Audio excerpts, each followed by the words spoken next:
The Montana Territory in 1876 didn't forgive weakness, and it sure as hell didn't reward kindness. Clementine Voss learned that before she could walk straight. Her mama died birthing her, a fact her father mentioned every morning like scripture, and her daddy followed 6 years later, drunk and bitter, leaving her with an uncle who saw her as free labor and nothing else. By 14, Clementine was cooking for 20 ranch hands, her hands already scarred from grease burns and knife slips. By 16, she'd grown taller than most men, broader too, with shoulders that could haul a full water barrel without breaking stride. The other girls in town whispered, called her unnatural, a beast in skirts. She stopped wearing skirts at 17. Her uncle, Warren Voss, owned a cattle operation outside of what would eventually become Billings. 3,000 acres of rough country, 100 head of cattle, and a ranch house that leaked when it rained.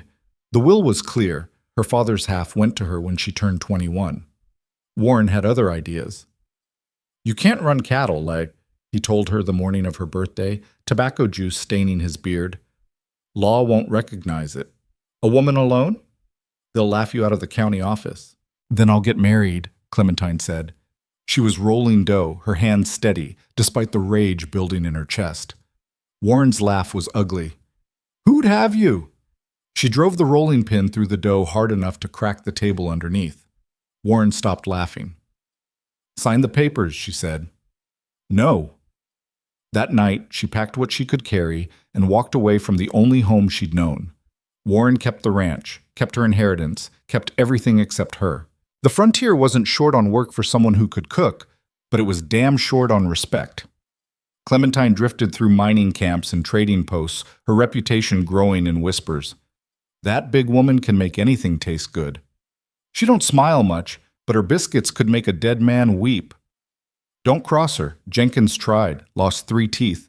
She worked at a logging camp in the Bitterroots where the men bet on who could eat the most of her stew. She cooked at a railroad camp where the foreman tried to short her wages, once. She spent a winter at a fort where the soldiers treated her like furniture until she put rat poison in the officers' mess. Not enough to kill, just enough to teach. "You poisoned them?" the fort commander demanded. "Proved I didn't," Clementine said calmly. "That was wild mushrooms. Similar symptoms. Easy mistake." She was gone by dawn. By the time she was 28, Clementine had worked in 17 camps, 4 towns, and 2 forts. She'd been cheated, groped, mocked, and underestimated so many times she'd stopped counting. But she'd also learned something valuable. People who were hungry didn't care what you looked like if you could feed them. The rendezvous at Fort Benton was the biggest gathering of the year. Traders, trappers, miners, railroad men, and drifters converged every July when the Missouri ran high and the steamboats could make it upriver. For 2 weeks, the fort transformed into a carnival of commerce and chaos. Furs traded hands, fortunes were made and lost at card tables, and violence simmered just below the surface like water before it boils. And every year, there was the cooking contest. Clementine heard about it from a mule skinner named Dutch, who talked too much and listened too little. $500 prize, Dutch said, spitting tobacco into the dirt. "Biggest purse they've ever put up. Judge this year is Rourke Halden himself." Clementine's hand stilled on the pot she was scrubbing. "The mountain judge?" "The very same." Everyone knew about Rourke Halden. He'd come to the territory 5 years back, a lawyer from Philadelphia who'd killed a man in a duel and fled west. But running didn't shrink him. He'd set up practice in the mining districts, arbitrating disputes with a combination of legal knowledge and raw intimidation that earned him a reputation from the Dakotas to Oregon. They called him the Mountain Judge because his word carried more weight than any official court in the territory. He was also, by all accounts, a bastard. "Why's he judging a cooking contest?" Clementine asked. Dutch shrugged. "Heard he lost a bet. Heard he's looking for a cook for his trading post. Heard lots of things. Does it matter?" $500, Clem. $500 was a stake. A beginning. A way out of wandering. "What do I have to do?" she asked. The rules were simple enough. Make 1 dish, any dish, for the judge to sample. The entries would be blind. No names, no faces, just the food. Halden would taste each one and pick the winner. Clean, fair, supposedly. Clementine didn't believe in fair, but she believed in her cooking. She spent 3 days preparing. Not the dish. She could make her grandmother's venison stew in her sleep. but gathering ingredients. She needed the right cut of meat, the right vegetables, the right herbs, nothing fancy. Frontier cooking wasn't about elegance. It was about making something memorable from whatever you could scrounge. She traded 2 days of dishwashing for a good piece of venison from a hunter who owed her a favor. She bartered bread for wild onions from a Salish woman who camped outside the fort. She walked 6 miles to find the right sage, the kind that grew near water and tasted like the mountain air itself. The morning of the contest, she started her fire before dawn. Cooking, real cooking, was about patience. You couldn't rush a good stew. The meat had to break down slow, the fat rendering into the broth, the flavors building on each other like stories told around a campfire. Clementine worked with the focus of a watchmaker, tasting, adjusting, tasting again. By noon, the rendezvous grounds were packed. 37 entries sat on a long table under a canvas awning. Stews, roasts, pies, breads, everything a frontier cook could manage with limited supplies and unlimited ambition. The crowd pressed close, betting and drinking and arguing about who'd win. Clementine stood at the back, arms crossed. She wore her cleanest shirt, her hair pulled back tight. Someone bumped into her and muttered an apology without looking up. Good. She preferred invisible. Work Halden arrived late. He didn't walk so much as occupy space, moving through the crowd like a ship cutting water. He was tall, almost as tall as Clementine, with dark hair going gray at the temples and eyes the color of winter sky. He wore a black coat despite the heat, and his face had the kind of hardness that came from seeing too much and caring too little. "Let's get this done," he said, his voice carrying across the grounds without being raised. The contest began. Halden worked methodically, moving down the table. He'd take a bite, chew slowly, then either nod or push the dish aside. No comments, no expression, just that cold, evaluating stare. One by one, the entries fell away. A pie too sweet, a roast too dry, a stew that made him grimace. The crowd's noise dropped to murmurs. Clementine watched him taste her stew, entry number 23, anonymous like all the rest. He took a spoonful, brought it to his mouth, and stopped. He looked at the bowl. Then he took the bite. The change was subtle, a slight widening of the eyes, the barest hesitation before he swallowed. He stood there for a moment, the spoon still in his hand, then took another bite. And another. Someone in the crowd laughed nervously. Halden finished the entire bowl.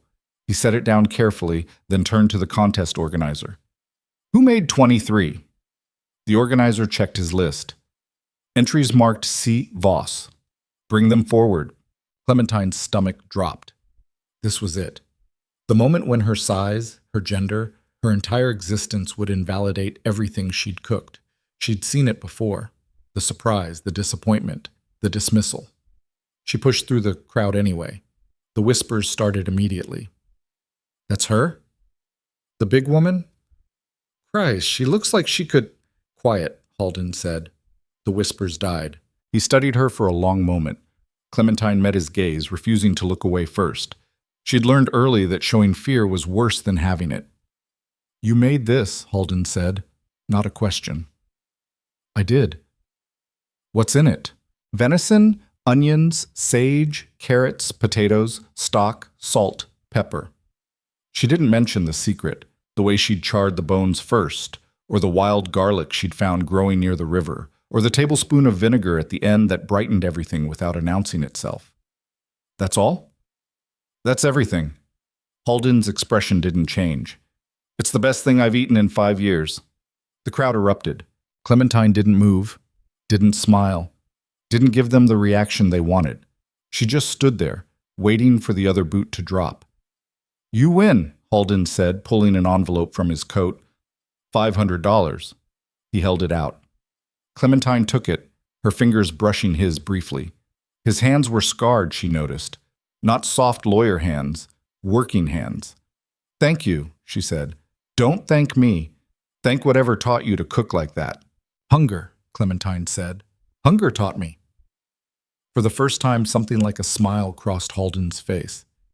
It didn't reach his eyes, but it was there. "Then hunger made you dangerous." The crowd was celebrating now, drinking and arguing about the results. Someone slapped Clementine on the back hard enough to stagger a smaller person. She barely felt it. Halden was already walking away. "Wait!" Clementine called. He stopped, turned. She didn't know what she was going to say until the words came out. "Dutch said you're looking for a cook." "I am. I'm available." Halden studied her again, that cold assessment that felt like being weighed on scales you couldn't see. "My trading post is 3 days' ride into the Tobacco Root Mountains, 40 miles from the nearest town. Supply runs once a month if the weather holds. You'd be cooking for trappers, miners, drifters, rough men in a rough place." "I've cooked in rougher. The pay is room, board, and a percentage of profits. No guarantees. The post might fail. You might end up with nothing." "I've had nothing before." Halden's eyes narrowed. "Why should I hire you?" The old Clementine would have listed her qualifications, her experience, her skills, would have tried to convince him she was worth the risk. But the old Clementine had walked away from too many places after being dismissed. This time, she told the truth. "Because you ate the whole damn bowl," she said. "Because something in that stew made you stop being the mountain judge for 5 seconds and just be a man eating something that reminded him of better times. That's what I do. I make people remember there's more to life than survival." The silence between them stretched. "Be at the North Gate tomorrow at dawn," Halden said finally. "Bring what you can carry. Everything else we'll figure out." He walked away before she could respond. Clementine stood there, the envelope of money in her hand, and felt something she hadn't felt in years. Hope. It terrified her. That night she sat in the boarding house room she'd rented, counting the money 3 times to make sure it was real. $500. More than she'd saved in the last 2 years combined. She could take it and disappear. Buy a ticket east. Start somewhere new where nobody knew her. But she'd been running her whole life, and running just meant starting over in different dirt. Dutch found her an hour before dawn, already packed. "You're really going?" he asked. "I am." "Halden's got a reputation, Clem. He's fair, but he's hard. Don't forgive mistakes." "Neither do I." Dutch shook his head. "What happens if it doesn't work out?" Clementine shouldered her pack. It contained 2 changes of clothes, her knives, a cast-iron skillet she'd carried for 6 years, and a small leather notebook where she wrote recipes. Everything she owned that mattered. "Then I'll have tried something," she said. "That's more than most people do." Halden was waiting at the North Gate with 2 horses and a pack mule. He nodded when she approached, then handed her the reins to the smaller horse, a bay mare with intelligent eyes. "She's steady," he said. "Won't throw you." "I can ride." "Good." They rode out as the sun broke over the Missouri, turning the water to copper. Clementine looked back once at Fort Benton, at the sprawl of tents and buildings that had been her home for the last month, then turned forward and didn't look back again. The trail climbed steadily into the mountains. Halden rode in silence, which suited Clementine fine. She used the time to study him, the way he sat his horse, the way his eyes constantly scanned the terrain.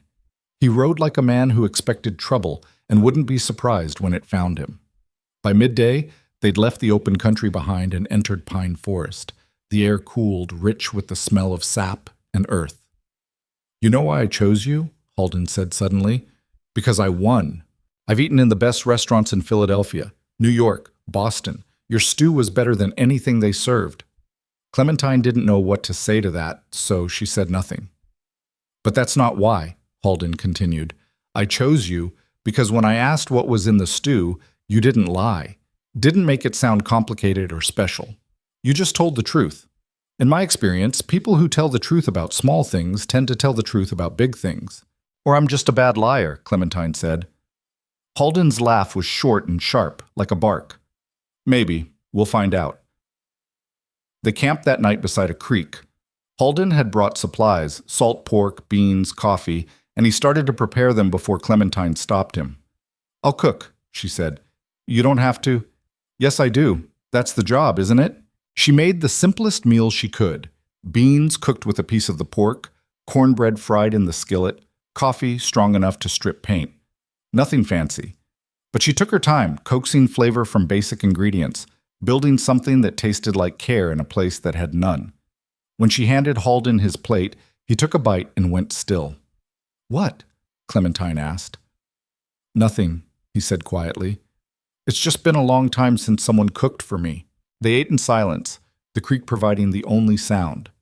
Later, as Clementine cleaned the dishes in the creek, Halden spoke from beside the fire. "My wife used to cook," he said. His voice was flat, factual, like he was reading from a document.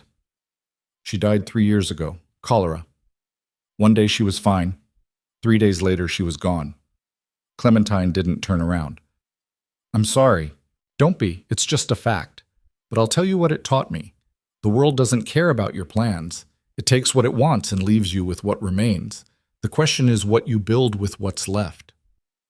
"And what did you build?" Clementine asked. "A trading post in the middle of nowhere," Halden said. "A place where the rules are clear and people get what they earn. Not much of a legacy, but it's mine." Clementine came back to the fire, drying her hands on her pants. "My uncle stole my inheritance. Told me the law wouldn't recognize my claim because I was a woman. Maybe he was right. Maybe he wasn't. But I've spent 10 years cooking in camps and forts, being invisible until someone needed feeding, then invisible again after. I'm tired of being invisible." "Then don't be," Halden said. "It's not that simple. It is exactly that simple. People will treat you however you let them treat you. You want respect? Take it. Nobody's going to hand it to you." Clementine stared at him across the fire. "You make it sound easy." "It's not easy. It's necessary. There's a difference." The second day's ride was harder, the trail steeper and rockier. They climbed through alpine meadows where wildflowers grew in riot colors, then back into forest so thick the sun barely penetrated. Twice they saw deer. Once, a black bear that watched them pass with disinterest. By afternoon of the third day, they reached the trading post. It sat in a valley cupped by mountains on 3 sides, a creek running along its eastern edge. The main building was log construction, solid and weathered, with a covered porch that ran the length of the front. Behind it stood a barn, a smokehouse, and 2 smaller cabins. A trail continued north, disappearing into the trees. "That leads to the mining camps," Halden said. "About 20 miles through the pass. We get most of our business from miners and trappers coming through." The post was well built but empty. No smoke from the chimney, no signs of life. "Where's everyone else?" Clementine asked. "There is no everyone else, just me. And now you." Clementine dismounted, her legs stiff from 3 days in the saddle. The valley was beautiful in a harsh way, the kind of beauty that didn't care if you appreciated it or not. "You run this alone?" "I've been managing, but managing isn't thriving. I need someone who can make this place worth visiting. Someone who can cook well enough that miners will ride an extra 20 miles just to eat here." He looked at her. "Think you can do that?" Clementine walked to the main building and pushed open the door. The interior was exactly what she expected. A large common room with tables and benches, a massive stone fireplace, and against the far wall, a kitchen. Not much of one. A cast iron stove, some shelves, a work table, but workable. She ran her hand over the stove, cold but clean. "I can do it," she said. Halden came to stand beside her. "The cabin behind the barn is yours. It's small but private. I'll take you through the inventory tomorrow, show you where we keep supplies, how the ordering works. For now, settle in. We'll start properly on Monday." Clementine nodded, suddenly exhausted. 3 days of riding, 3 days of uncertainty, 3 days of wondering if she'd made a massive mistake. "Halden," she said as he turned to leave. He stopped. "Why did you really hire me?" He was quiet for a moment. "Because when you stood in front of that crowd, you didn't apologize for existing. Most people do in one way or another. They make themselves smaller, quieter, more acceptable. You didn't. And this territory breaks people who make themselves small." Then he was gone, leaving Clementine alone in her new kitchen. She stood there for a long time, listening to the building settle around her, feeling the weight of possibility pressing against her chest. This could work, or it could fail spectacularly, leave her worse off than before, prove everyone who'd ever dismissed her right. Outside, a raven called. Clementine walked to her cabin, unpacked her knives, and started making plans. The cabin was smaller than a jail cell and twice as cold. Clementine stood in the doorway, her pack still on her shoulder, and took inventory. A narrow bed with a cornhusk mattress, a chair with one short leg, a table scarred by knife marks, and a window that looked out on the barn. No stove. No fireplace. Just 4 walls and a roof that probably leaked. She dropped her pack on the bed and watched dust rise in the fading light. This was hers. Not much, but hers. She unpacked methodically, placing her spare clothes in the trunk at the foot of the bed, her knives on the table where she could reach them fast. The cast iron skillet went under the bed. She didn't trust leaving it in the main kitchen yet. The recipe notebook she kept in her shirt pocket, close to her chest. By the time she finished, full dark had fallen. Through the window, she could see lamplight in the main building. Halden was still awake. Clementine walked back to the trading post, her boots crunching on pine needles. The door was unlocked. Inside, Halden sat at one of the tables, ledgers spread in front of him, a bottle of whiskey at his elbow. "Can't sleep?" he asked without looking up. "Haven't tried yet." She pulled out a chair and sat across from him. "Show me the books." Halden raised an eyebrow. "You read numbers?" "Well enough. My father taught me before he drank himself to death. Figured if I was going to get cheated, I should at least know the math." He slid a ledger across the table. "Last 6 months, revenue, expenses, profit margin." Clementine scanned the columns. The handwriting was precise, almost obsessive, every penny accounted for.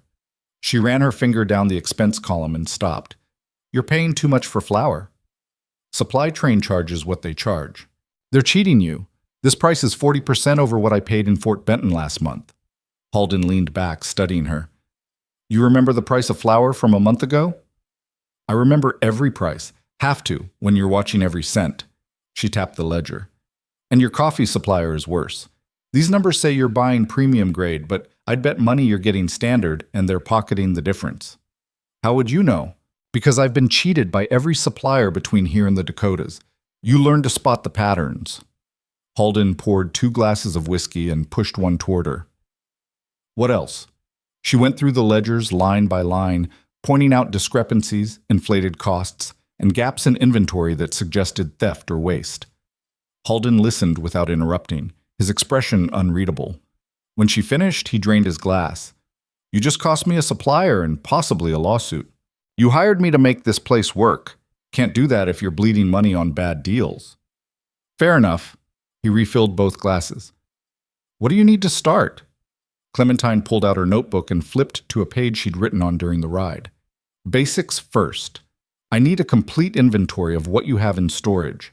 Then I need to know what you can get and how often. Game availability by season, garden space if there's any, cold storage, preservation supplies. There's a root cellar under the kitchen, spring house by the creek for keeping things cool. No garden yet, but there's space. I'll need seeds and chickens if you can manage it. Fresh eggs make everything better." Halden made notes. "What else?" "Information. Who comes through here? How often? What do they like? What can they afford?" "Miners mostly, coming down from the camps with pockets full of silver or empty hands and debt. Trappers in winter trading furs, some railroad surveyors, occasional drifters." He paused. "They can afford whatever keeps them alive. Most haven't had a decent meal in months." "Then that's what I'll give them." Clementine closed her notebook. "Decent meals, nothing fancy, but done right. Food they'll remember when they're back in those camps eating beans from a can." "You make it sound simple." "Cooking is simple. It's everything else that's complicated." They sat in silence for a moment, the whiskey burning warm in Clementine's chest. Outside, something rustled in the darkness. Probably deer, maybe something bigger. "Why are you really here?" Clementine asked. "Man, with your education, your connections, you could be in a city somewhere practicing real law, making real money. Instead, you're in the middle of nowhere running a trading post." Halden's jaw tightened. "I told you, my wife died." "That's not an answer." "It's the only one you're getting tonight." Clementine stood, recognizing a closed door when she saw one. "Fair enough. I'll start going through inventory tomorrow, make a supply list." "Clementine," Halden said as she reached the door. She turned. "Thank you. For the books. Most people wouldn't have noticed. Most people aren't trying to survive." She walked back to her cabin and lay on the corn husk mattress, listening to the mountain night. Somewhere an owl called. The creek whispered. And for the first time in years, Clementine felt something like peace. It lasted until morning. She woke before dawn, habit stronger than exhaustion, and walked to the main building. The kitchen was dark and cold. She lit lamps, started a fire in the stove, and began her inspection. The inventory was better than she'd feared. Flour, cornmeal, salt, sugar, lard, dried beans, coffee. Basics. A few luxuries. Canned tomatoes, molasses, dried apples. The root cellar held potatoes, onions, and carrots from last year's harvest, starting to sprout but still usable. She found smoked venison in the smokehouse, along with bacon and salt pork. Not much, but enough to start. By the time Halden emerged, she had coffee brewing and was making a list of what she needed. "You're up early," he said. "This is late for me." She poured him coffee without asking. "I need to go hunting." "For what?" "Anything I can shoot. Venison, elk, rabbit, grouse. The smokehouse is half empty and you can't run a trading post without meat." Halden looked at her over the rim of his cup. "You hunt?" "I do everything. That's how you survive when nobody's going to help you." She set a plate in front of him, fried potatoes with onions, bacon, and eggs she'd found in the cold storage. "Eat, then show me the territory." They spent the morning walking the valley. Halden pointed out landmarks, trails, water sources, and dangers.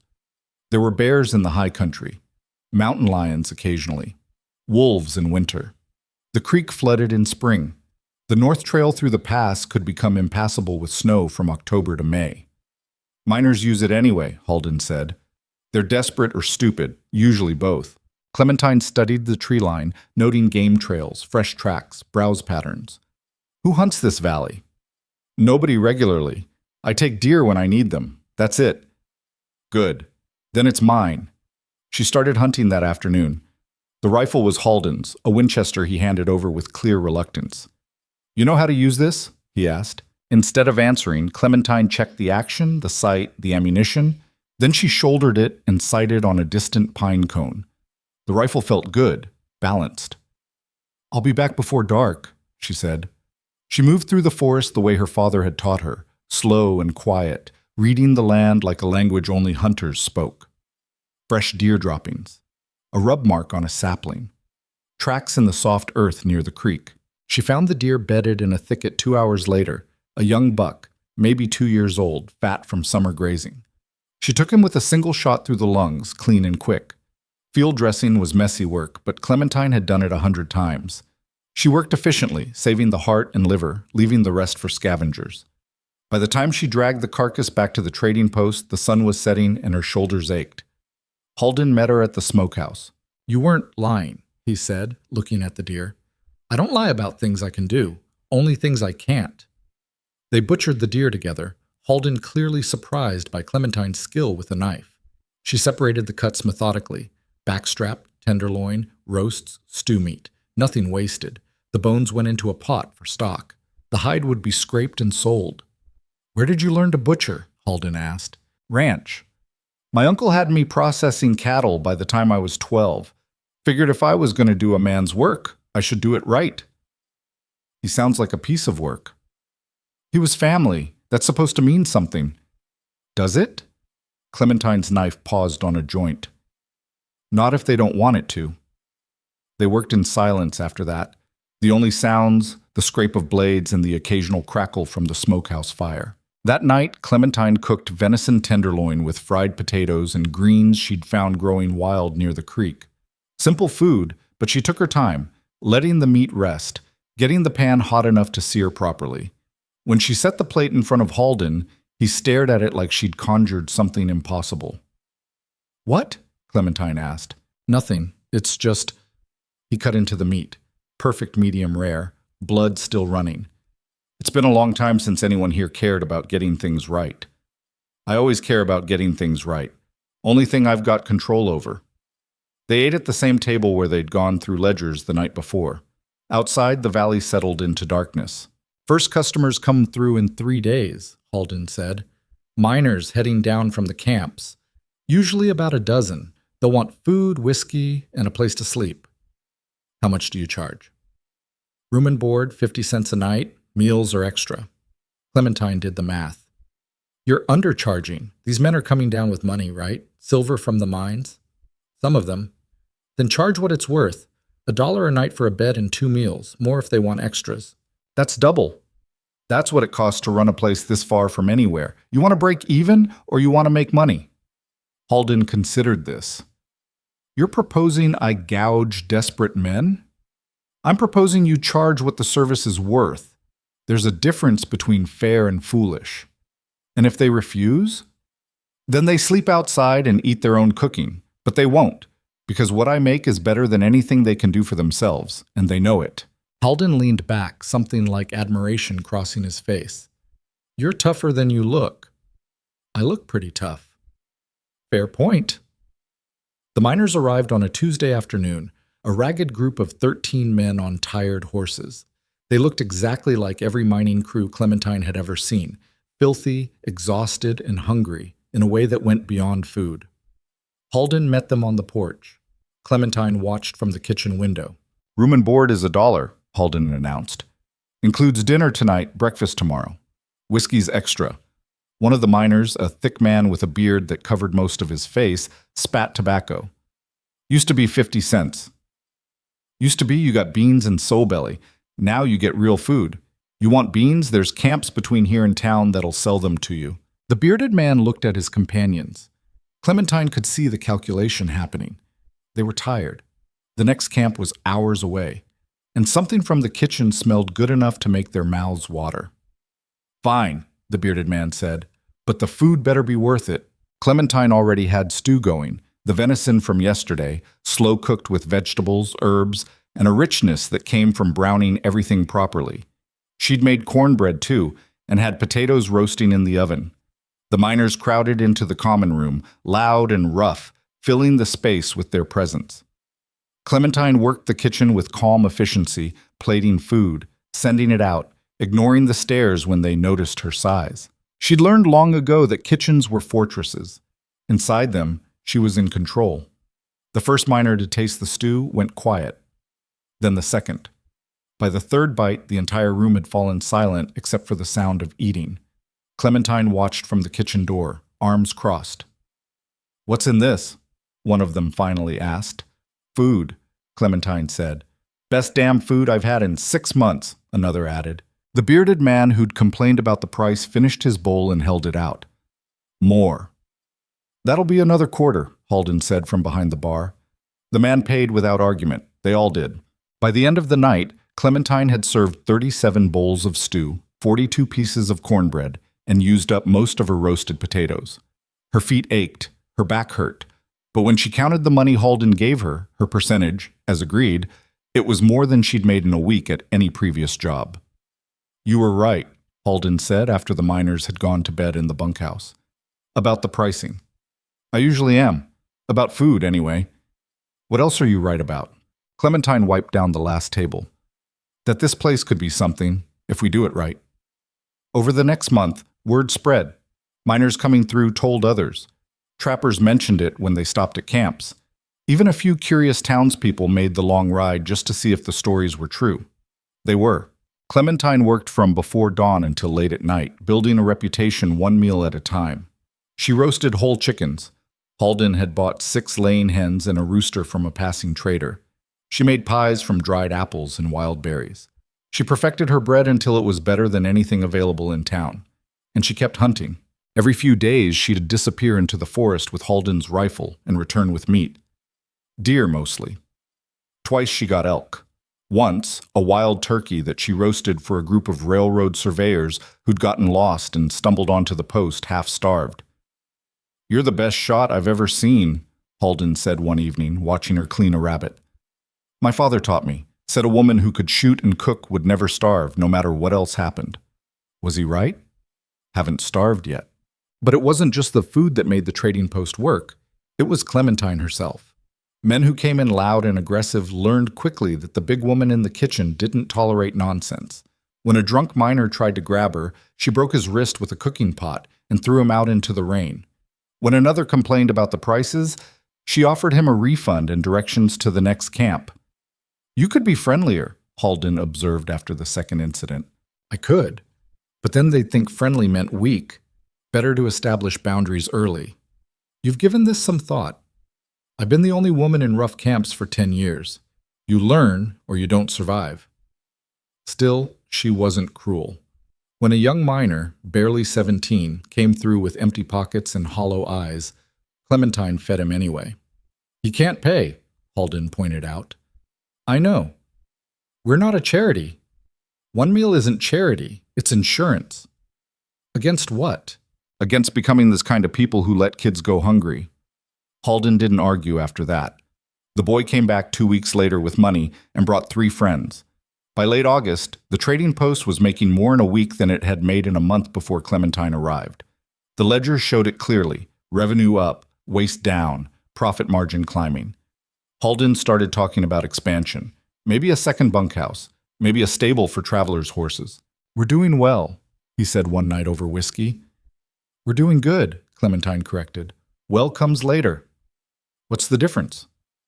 Good means we're surviving. Well means we're thriving. We're not there yet. Always the pessimist. Realist. Pessimists give up. I'm still here. But success brought attention, and attention brought problems.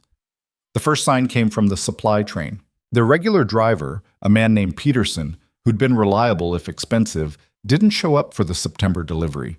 Instead, a different man arrived with half the supplies and double the prices. Where's Peterson? Halden asked. Gone, the new driver said. His name was Sims, and he had the look of someone who enjoyed bad news. Company reorganized the routes. I'm your driver now. These prices are robbery, Clementine said, checking the invoice. Take it or leave it. Nearest other suppliers in Helena, 4 days' ride. You gonna wait a week every time you need flour? Halden and Clementine exchanged a look. We'll take it this time, Halden said carefully. But we'll be reviewing our options. After Sims left, Clementine threw the invoice on the table. He's cheating us. I know. So what do we do? Find another supplier, or start going to Helena ourselves. That's 2 weeks round trip minimum. We can't leave the post unmanned that long. Halden poured whiskey, a gesture that was becoming familiar. Then we pay the prices and adjust our margins. Or, Clementine said slowly, we become less dependent on supplies. Meaning I plant a serious garden, preserve more food, hunt more. We've got land, water, and forest. We should be using them. That's a lot of work. Work I can do, better than watching our profits disappear into Sims's pockets. They started the next day. Halden helped Clementine clear a quarter-acre plot behind the trading post, turning soil that hadn't been touched in years. It was too late for most crops, but she planted winter vegetables, kale, turnips, carrots that could handle frost. My back is killing me, Halden said after the first day. Welcome to real work, Clementine replied, not slowing down. The second problem came from town. A man named Garrett arrived in early October, well-dressed and riding a horse that cost more than most men made in a year. He had a surveyor with him and a document case under his arm. Rourke Halden, he called from the porch. Halden came out, Clementine behind him. That's me. Theodore Garrett. I represent the Northern Pacific Railroad. He smiled, but it didn't reach his eyes. Mind if we talk inside? They sat at the largest table.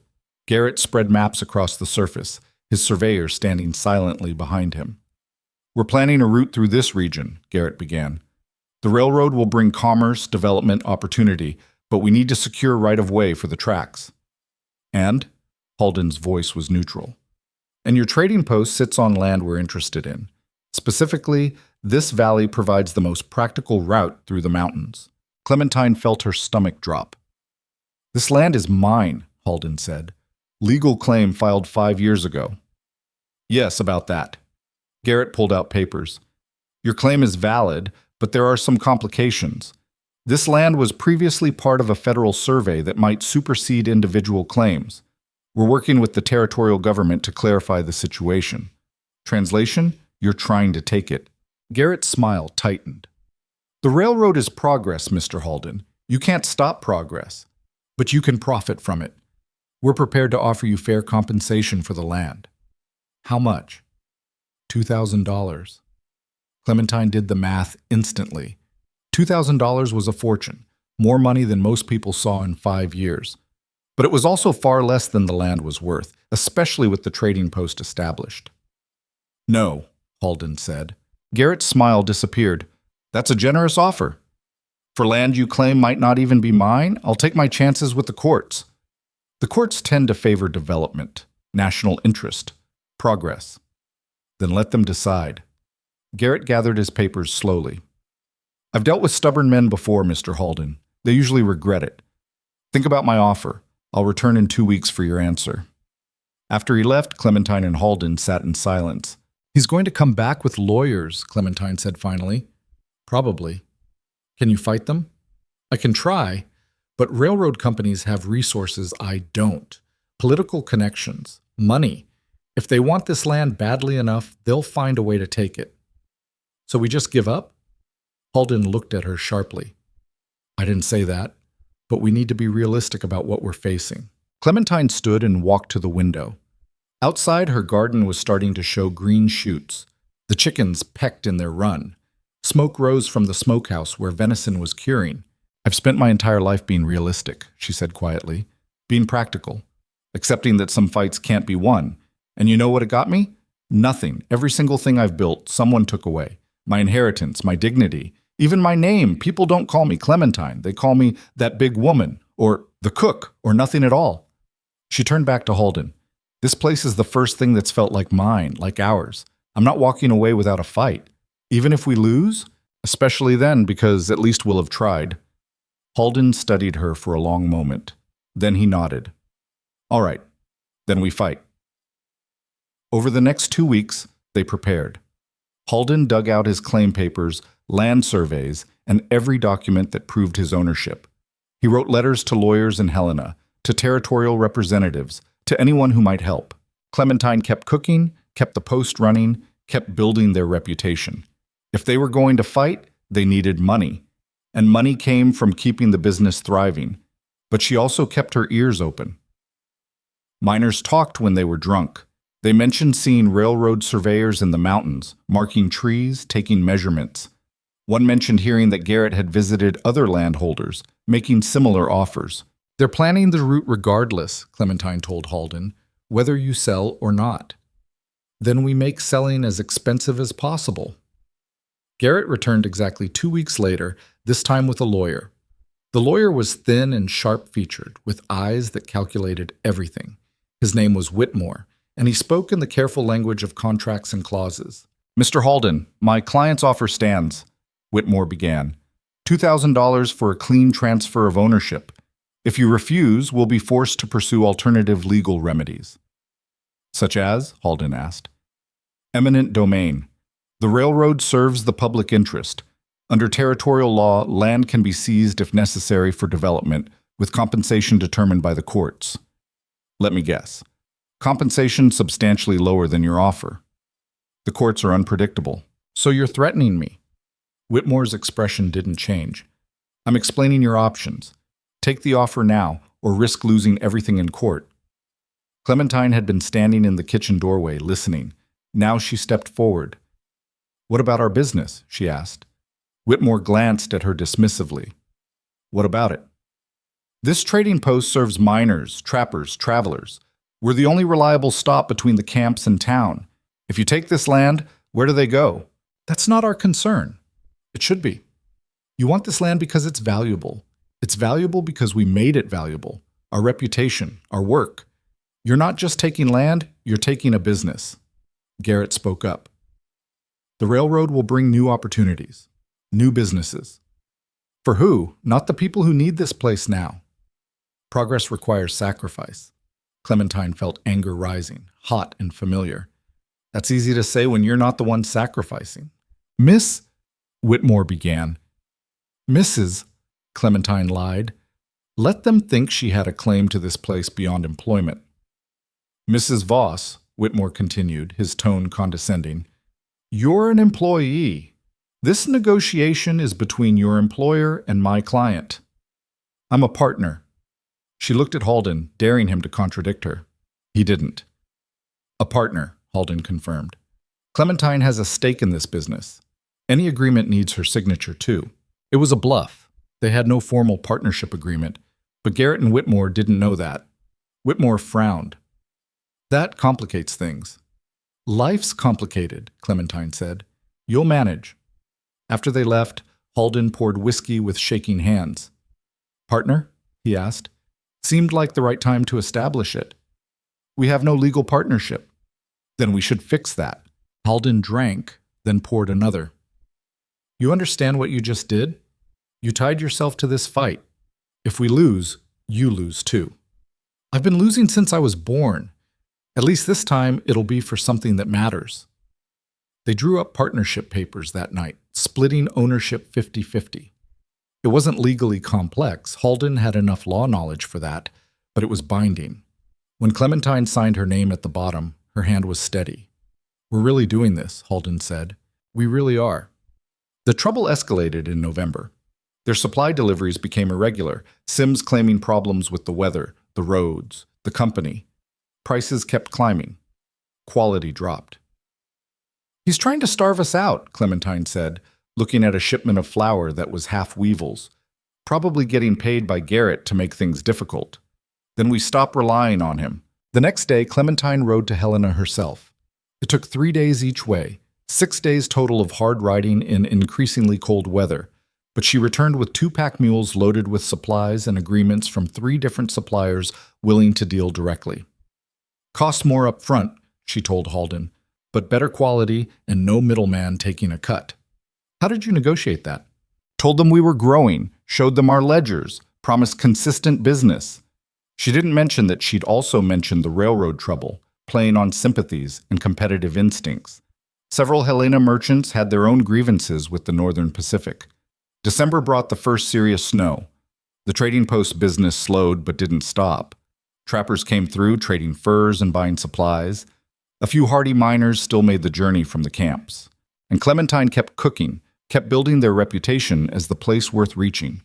On Christmas Eve, 15 people crowded into the trading post, a mix of trappers, miners, and travelers caught by the weather. Clementine roasted 2 chickens, made her best bread, and baked apple pies from the fruit she'd dried in the fall. They didn't have much, but what they had, they shared. To absent friends, Halden toasted. To new ones, Clementine added. The room fell quiet for a moment, these rough men far from wherever they called home, and then someone started singing. Others joined in, voices rough but sincere. Clementine stood in the kitchen doorway and felt something crack in her chest. Not breaking, but opening. These weren't her people. This wasn't her family. But it was something. After everyone had gone to sleep, she and Halden sat by the fire. I never thanked you, Halden said quietly, for staying, for fighting. Nothing to thank me for. I'm fighting for myself as much as you. Still, most people would have run. I'm not most people. No, you're really not. They sat in comfortable silence, the fire crackling, snow falling softly outside. What happens if we lose? Clementine asked. We start over, somewhere else. You make it sound easy. It won't be. But we're still alive, still capable. That's more than nothing. Clementine thought about that. A year ago, she'd had nothing but a pack and her knives. Now she had a business, a partner, a place that felt like hers. If she lost it, at least she'd know what she was capable of building. That was worth something. The new year came with bitter cold and harder decisions. Garrett returned in January with a revised offer, $3,000, and a promise to hire them to run a new trading post along the railroad line once it was built. Better terms, Whitmore said. Generous, considering. Still no, Halden replied. You're being irrational. I'm being stubborn. There's a difference. After they left, Clementine asked the question she'd been avoiding. What if they just take it? What if the courts side with them? Then we make them work for it. We document everything. We get witnesses. We make it expensive and public and embarrassing enough that maybe they'll decide it's not worth it. And if they don't? Halden met her eyes. Then we lose. But we lose fighting. February brought the first open hostility. A group of men, not railroad workers, but not quite drifters either, came through and started trouble. Breaking things, harassing other customers, making it clear they were there to cause problems. Clementine threw the first one out personally, grabbing him by the collar and hurling him into a snowbank. The second one pulled a knife. She broke his arm. The rest left after that. You could have been killed, Halden said, checking the cut on her forearm where the knife had caught her. Could have been. Wasn't. They'll come back with more. Let them. I'm done being scared. But she was scared. Scared of losing this place, Scared of being pushed out again, scared that no matter how hard she fought, the world would win like it always did. She just refused to show it. The men came back in March, when the snow was melting into mud, and the trails were impassable enough that help couldn't arrive quickly. There were 6 of them this time, and they weren't pretending to be customers. Clementine was in the garden, turning soil for spring planting, when she heard the horses. She straightened, wiping dirt from her hands, and watched them ride into the yard. Same hard faces as before, different numbers. The one in front, older, with a scar running from his eye to his jaw, dismounted slowly. "We're closed," Clementine called. "Didn't come for food," Scarface said. "Came to deliver a message." Halden emerged from the trading post, rifle in hand but not raised. "I'm listening." "Mr. Garrett's patience is running thin. He's made you fair offers. You keep refusing. That's bad business." "His offers aren't fair and my business is my own." Scarface smiled without warmth. "See, that's where you're wrong. Nothing out here is your own. It's all borrowed time until someone bigger decides they want it." "Get off my land," Halden said quietly. "Or what? You'll shoot 6 men? You're a lawyer, not a gunfighter." Scarface gestured to his companions. "We're just here to help you see reason." They spread out, casual but deliberate. 2 moved toward the barn, 1 toward the smokehouse. The threat was clear. They could burn everything, and there wasn't much Halden and Clementine could do to stop them. Clementine's hadn't found the shovel she'd been using. Not much of a weapon, but she'd hurt people with less. "You know what I think?" she said, walking forward. "I think Garrett sent you because he knows his legal case is weak. I think he's desperate, and I think you're cheaper than lawyers." Scarface turned to her. "Nobody asked you, woman." "Good thing I don't wait to be asked." The tension stretched like wire about to snap. Clementine counted odds, angles, distances, 6 against 2. Bad numbers. But numbers didn't mean everything. Then hoofbeats sounded from the north trail. Everyone turned. A group of riders emerged from the trees. Miners, 7 of them, led by the bearded man who'd complained about prices back in the summer. They looked trail-worn and tired, but they carried rifles, and they didn't look friendly. "Halden," the bearded man called. "Everything all right here?" The relief Clementine felt was sharp and unexpected. "Just some visitors leaving?" Halden said, his voice steady. Scarface looked at the new arrivals, doing his own counting. 13 against 6 now. Different odds.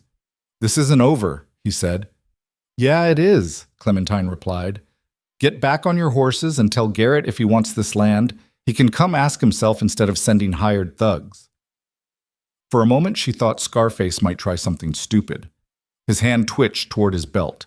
But the miners had their rifles resting across their saddles now, casual but ready. Scarface remounted. "You're making a mistake." "Won't be my first," Clementine said. "Probably won't be my last." After they rode off, the bearded miner, his name was Sutton, dismounted and shook Halden's hand. "Heard in town there was trouble up here," Sutton said. "Figured we owed you for all those meals." "You didn't have to come," Halden said. "Maybe not, but that stew's the best thing that's happened to me in 5 years." Seemed worth defending. Clementine felt something tight in her chest loosen. She nodded to Sutton. "You boys hungry?" "Always." She cooked for them that night, using up the last of the winter stores, venison, potatoes, carrots that were starting to go soft. The miners ate and talked about the camps, about ore quality dropping, about rumors the railroad was planning to buy up mining claims once the tracks came through. "They're trying to control everything," one miner said. "Land, transport, the mines themselves. Won't be room for independent operations anymore." "So what do?" Halden asked. "Fight or sell out. Most are selling. Easier that way." "And you?" Sutton shrugged. "Haven't decided yet. But I know this. What you're doing here matters. This place is neutral ground. Nobody owns it but you two. That's rare." After they left the next morning, Clementine and Halden sat on the porch watching the sun climb over the mountains. "We can't count on rescue every time," Halden said. "I know. They'll come back. With more men, or different tactics, or legal papers we can't fight. I know that too. So what do we do?" Clementine thought about her uncle, about every job she'd lost, every place she'd been forced to leave, about the constant retreat that had defined her entire life. "We stop reacting," she said. "Start acting. Meaning? Meaning we go on offense. We make this fight public. We get witnesses, documentation, proof that Garrett's using intimidation and threats. We take it to the territorial governor if we have to. That's a long shot. Better than waiting for them to burn us out. Over the next weeks, they built their case. Halden wrote letters to every government official he could think of, detailing the harassment, the threats, the attempts to force them off their land. Clementine talked to every traveler who came through, asking if they'd seen railroad surveyors, heard rumors, witnessed anything that could help. Slowly, a pattern emerged. Garrett wasn't just targeting them.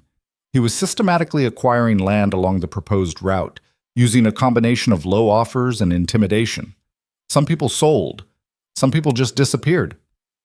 We need to find others who refused, Halden said, studying the map they'd created.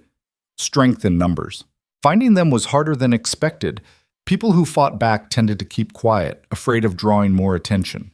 But Clementine was persistent. She rode to nearby homesteads, mining camps, small settlements, talking to anyone who'd listen. She found 3 families who'd refused to sell and were facing similar pressure. A rancher named Morrison, whose cattle kept getting scattered by mysterious night riders. A widow named Chen, who ran a way station and kept finding her water supply fouled. A pair of brothers who'd staked mining claims and were being undercut by company-backed operations. "We should meet," Clementine told Morrison. "All of us. Compare notes." "What good will that do? Alone, we're easy targets. Together, we're a problem." They gathered at the trading post in early April, a mismatched group of stubborn people who'd refused to be pushed. Morrison was a big man going to fat, with a florid face and suspicious eyes. Chen was small and precise, her English accented, but perfect. The brothers, Tom and Jack Riley, looked like they'd been carved from the same block of granite. Halden spread maps on the table. "Show me where you are." They marked locations, drew in property lines, noted incidents of harassment. The pattern became clear. Garrett was creating a corridor, acquiring land along a specific route through the mountains. "He's already committed to this path," Halden said. "That's why he's desperate. If he can't get this land, the railroad either has to reroute, expensive, or condemn it through eminent domain, politically risky." "So we make it politically impossible," Chen said quietly.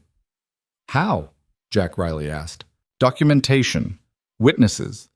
We make this ugly enough that territorial officials can't ignore it." They spent the afternoon sharing information, building a timeline of harassment, threats, and suspicious incidents. Clementine took notes in her precise handwriting, recording every detail. "This is good," Morrison said, "but it's all circumstantial. We need proof Garrett's behind it." "We won't get that," Halden said. "Men like him don't leave paper trails connecting them to violence." "Then we force his hand," Clementine said. "Make him act openly." "That's dangerous." "Everything's dangerous. Question is whether we're going to control how it happens." They agreed to stay in touch, to share information, to support each other if trouble came. It wasn't much, but it was more than any of them had alone. After everyone left, Halden poured whiskey. "You're good at this," he said. "At what?" "Organizing. Leading. You made them believe this could work." "Can it?" "I don't know. But you made them want to try." Clementine sipped her whiskey, feeling the burn. "I spent too long being invisible, being someone things happened to instead of someone who made things happen. I'm done with that. Even if it gets you killed? Especially then. At least I'll die standing up." The spring thaw brought more business. Miners coming down from winter camps. Trappers with furs to trade. Travelers heading to new settlements. The trading post was busy enough that Clementine had to hire help. A young woman named Sarah who'd run away from a husband in town and needed work no one would ask questions about. "You cook?" Clementine asked. "Some. Can you take orders?" "Better than I can give them." "You'll do." Sarah learned fast. She was quiet, efficient, and didn't flinch when drunk miners got loud.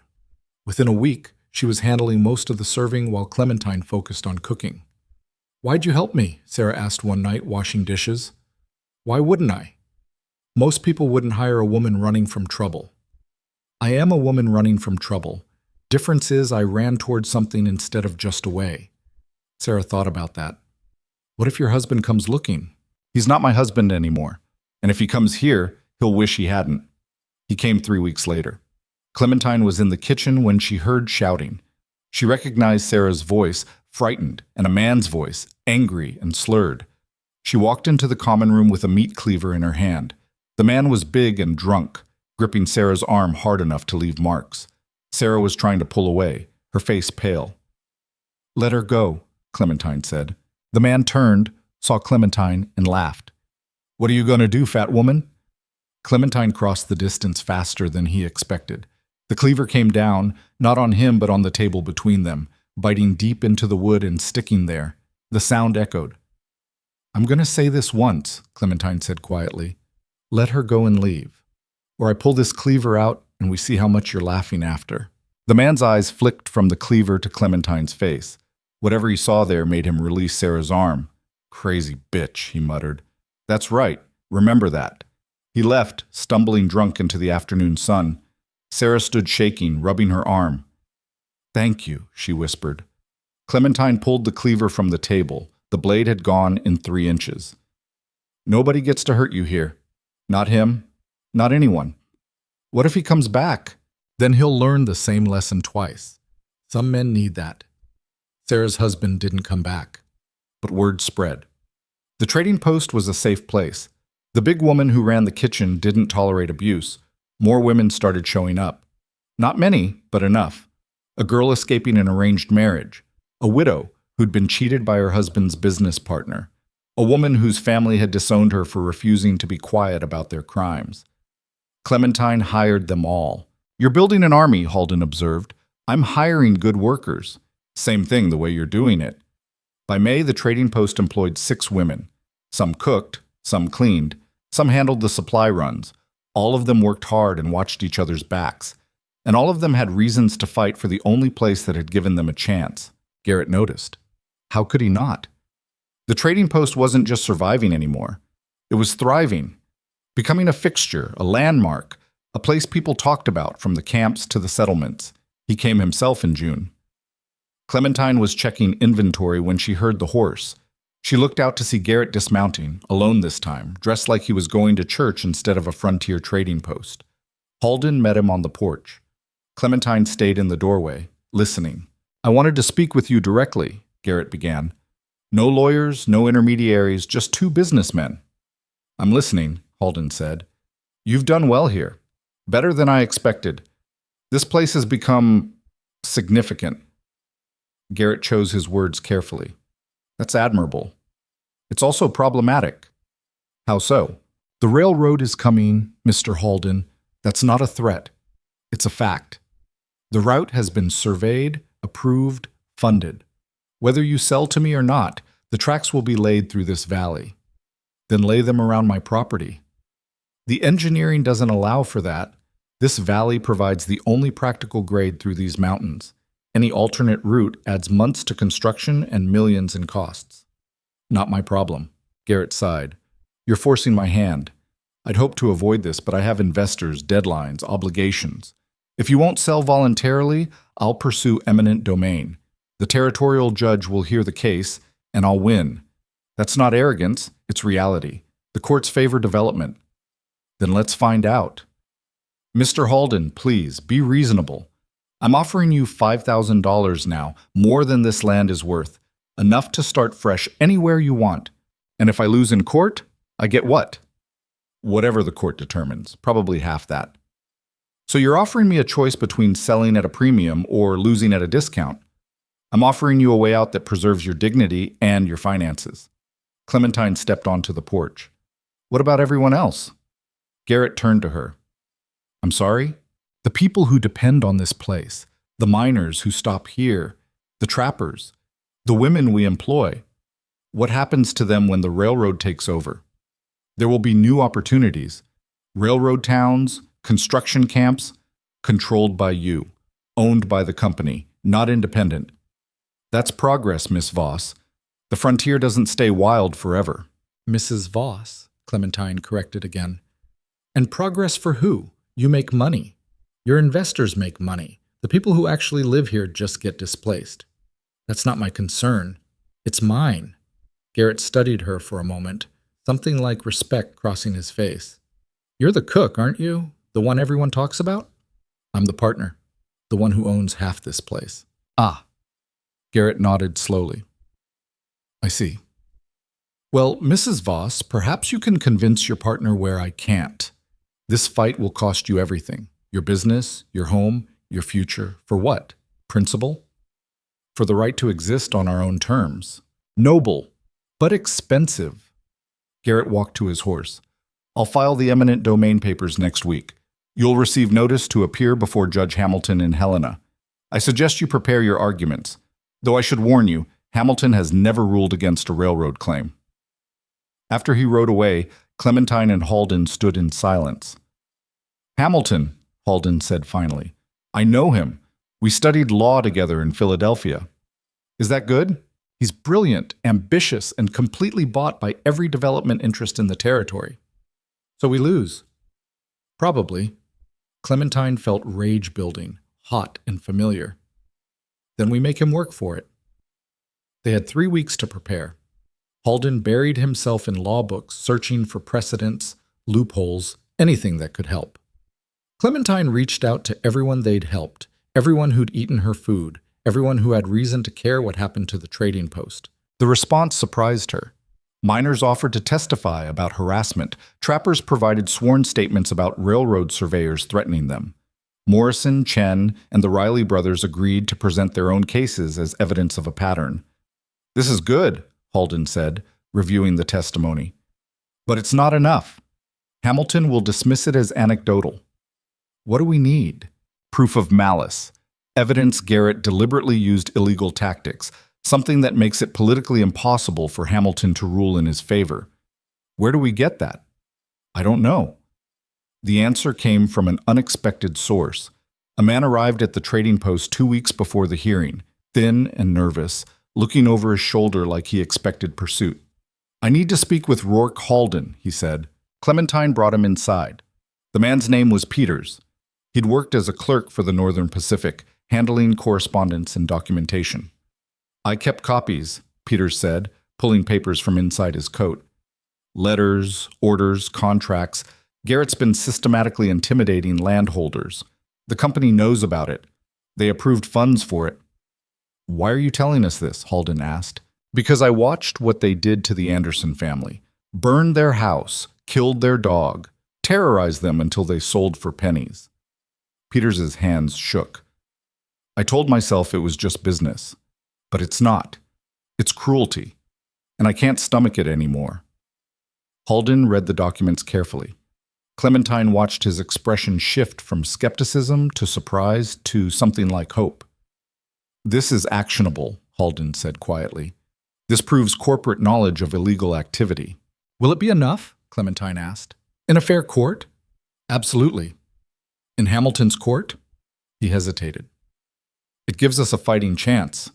Peter stayed at the trading post, too frightened to return to town. Clementine fed him, gave him a place to sleep, and promised he'd be safe. "Why are you helping me?" Peters asked. "You don't know me." "You're doing the right thing," Clementine said. "That's rare enough to be worth protecting." The journey to Helena took 3 days. Halden, Clementine, Peters, and a wagon full of documents and witnesses. Morrison and Chen met them there. The Riley brothers came from their claim. Even Sutton showed up with 5 other miners, all willing to testify. "We don't have to do this," Halden told them the night before the hearing. "You could all just walk away, avoid trouble." "We could," Sutton said. "But then what? We just accept that people with money get to do whatever they want? That's usually how it works." "Maybe, but not this time." Judge Hamilton's courtroom was packed. Garrett sat with 3 lawyers, confident and relaxed. Whitmore was there too, shuffling papers, looking bored. Hamilton entered, a thin man with wire-frame glasses and the air of someone who'd already made his decision. "Mr. Halden," Hamilton said, "I see you've brought quite a crowd. Your Honor, we're prepared to demonstrate that the Northern Pacific Railroad has engaged in systematic intimidation and illegal harassment to acquire land." That's a serious accusation, supported by serious evidence. The hearing lasted 2 days. Halden presented testimony methodically, miners describing threats, landholders detailing harassment, Peters reading from copied documents that proved corporate knowledge. Garrett's lawyers objected constantly. Hamilton sustained most of their objections. But he couldn't dismiss everything, and as the evidence mounted, his expression shifted from boredom to irritation to something that might have been concern. On the second day, Clementine testified. "Mrs. Voss," Hamilton said, "you're not the legal owner of this property. I'm a partner, equal owner with Mr. Halden." Based on what documentation? Halden provided the partnership agreement. Hamilton read it, frowned, but accepted it. "Tell me about your business," Hamilton said. Clementine described the trading post, its role in the community, the people it served. She talked about the women she employed, the miners who depended on it, the way it functioned as neutral ground in a territory where neutrality was rare. "And you believe the railroad threatens this?" "The railroad threatens independence. Once they control the land, the transport, the supplies, they control everything. People like us don't exist anymore." "People like you," Hamilton repeated. "You mean independent operators?" "I mean people who don't fit into corporate structures, women who need work without questions, miners who want a fair deal, anyone who needs a place that isn't owned by someone else's interests." "That's very poetic, Mrs. Voss, but the law doesn't protect poetry." "Then what does it protect?" Hamilton didn't answer. Garrett's lawyers presented their case on the third day. They argued public necessity, economic development, the greater good. They portrayed Halden and Clementine as stubborn obstacles to progress. "The territory needs the railroad," Whitmore argued. "Individual interests must yield to collective benefit." "Even when those individual interests are being trampled illegally," Halden countered. "Alleged illegally. You've presented testimony, but you haven't proven corporate responsibility." That's when Halden played his final card. He called Peters to the stand and had him read specific documents, letters from Garrett to company executives, describing intimidation tactics, budget lines for land acquisition assistance, coded language that was transparent in context. The courtroom went quiet. Garrett's confident expression cracked. Hamilton removed his glasses and cleaned them slowly. "Mr. Garrett, did you authorize the activities described in these documents?" "Those documents are out of context. Did you authorize them?" Garrett's lawyers conferred frantically. Finally, Garrett spoke. "I took necessary steps to acquire land for a vital public project." "Necessary steps including harassment and intimidation?" "I exercised my rights as a representative of—" "Answer the question, Mr. Garrett." The silence stretched. Clementine held her breath. "I did what was required," Garrett said finally. Hamilton put his glasses back on. "This court will recess until tomorrow morning for my decision." That night, Halden and Clementine sat in a Helena boarding house, too nervous to sleep. "What do you think?" Clementine asked. "I think we presented a strong case." "That's not an answer." "I think Hamilton wants to rule for Garrett. Railroad money funds half the territorial government, but we made it messy. We gave him evidence he can't ignore without looking corrupt." "So?" "So it depends on whether he values his reputation or his pocket." "That's not reassuring." "It's honest." They returned to the courtroom at dawn. The room was packed again. Word had spread that this wasn't just a land dispute, but a test of whether ordinary people could fight powerful interests and win. Hamilton entered and sat without preamble. "I've reviewed all testimony and evidence," he began. "This case presents complex questions about development rights versus property rights, public interest versus individual autonomy." Clementine's stomach nodded. "However," Hamilton continued, "the evidence of corporate malfeasance is substantial and credible. The Northern Pacific Railroad, through its representative Theodore Garrett, engaged in systematic intimidation tactics that violate territorial law." Garrett stood. "Your Honor." "Sit down, Mr. Garrett." Hamilton's voice was sharp. "I'm not finished." He turned back to his notes. "Under normal circumstances, I would rule in favor of eminent domain for a project of this scale. But these are not normal circumstances. The plaintiff has demonstrated that the railroad's actions were not merely aggressive business practices, but criminal behavior." Clementine grabbed Halden's hand. "Therefore, I rule that the eminent domain claim is denied. The Northern Pacific Railroad may not seize the property of Rourke Halden and Clementine Voss without their consent. Furthermore, I'm issuing an injunction against any railroad activity on or near the disputed property pending investigation of the criminal allegations." The courtroom erupted. Garrett's face went pale. His lawyers were already moving, gathering papers, preparing appeals. Hamilton banged his gavel. "Order! This decision is final pending appeal to the Territorial Supreme Court. Court is adjourned." Outside, Sutton and the other miners lifted Clementine and Halden onto their shoulders, cheering. Morrison shook everyone's hands. Chen smiled quietly, satisfied. "We won," Clementine said, still not quite believing it.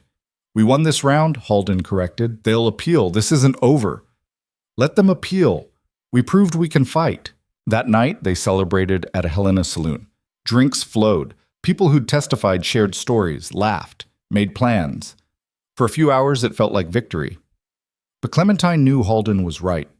This wasn't over. Garrett had resources they didn't, political connections, money, time. Still, they'd won something that mattered. They'd stood up and refused to disappear. They'd forced powerful people to acknowledge their existence. That was worth celebrating. The celebration lasted exactly 3 days. Then the reality of what they'd done settled in like frost.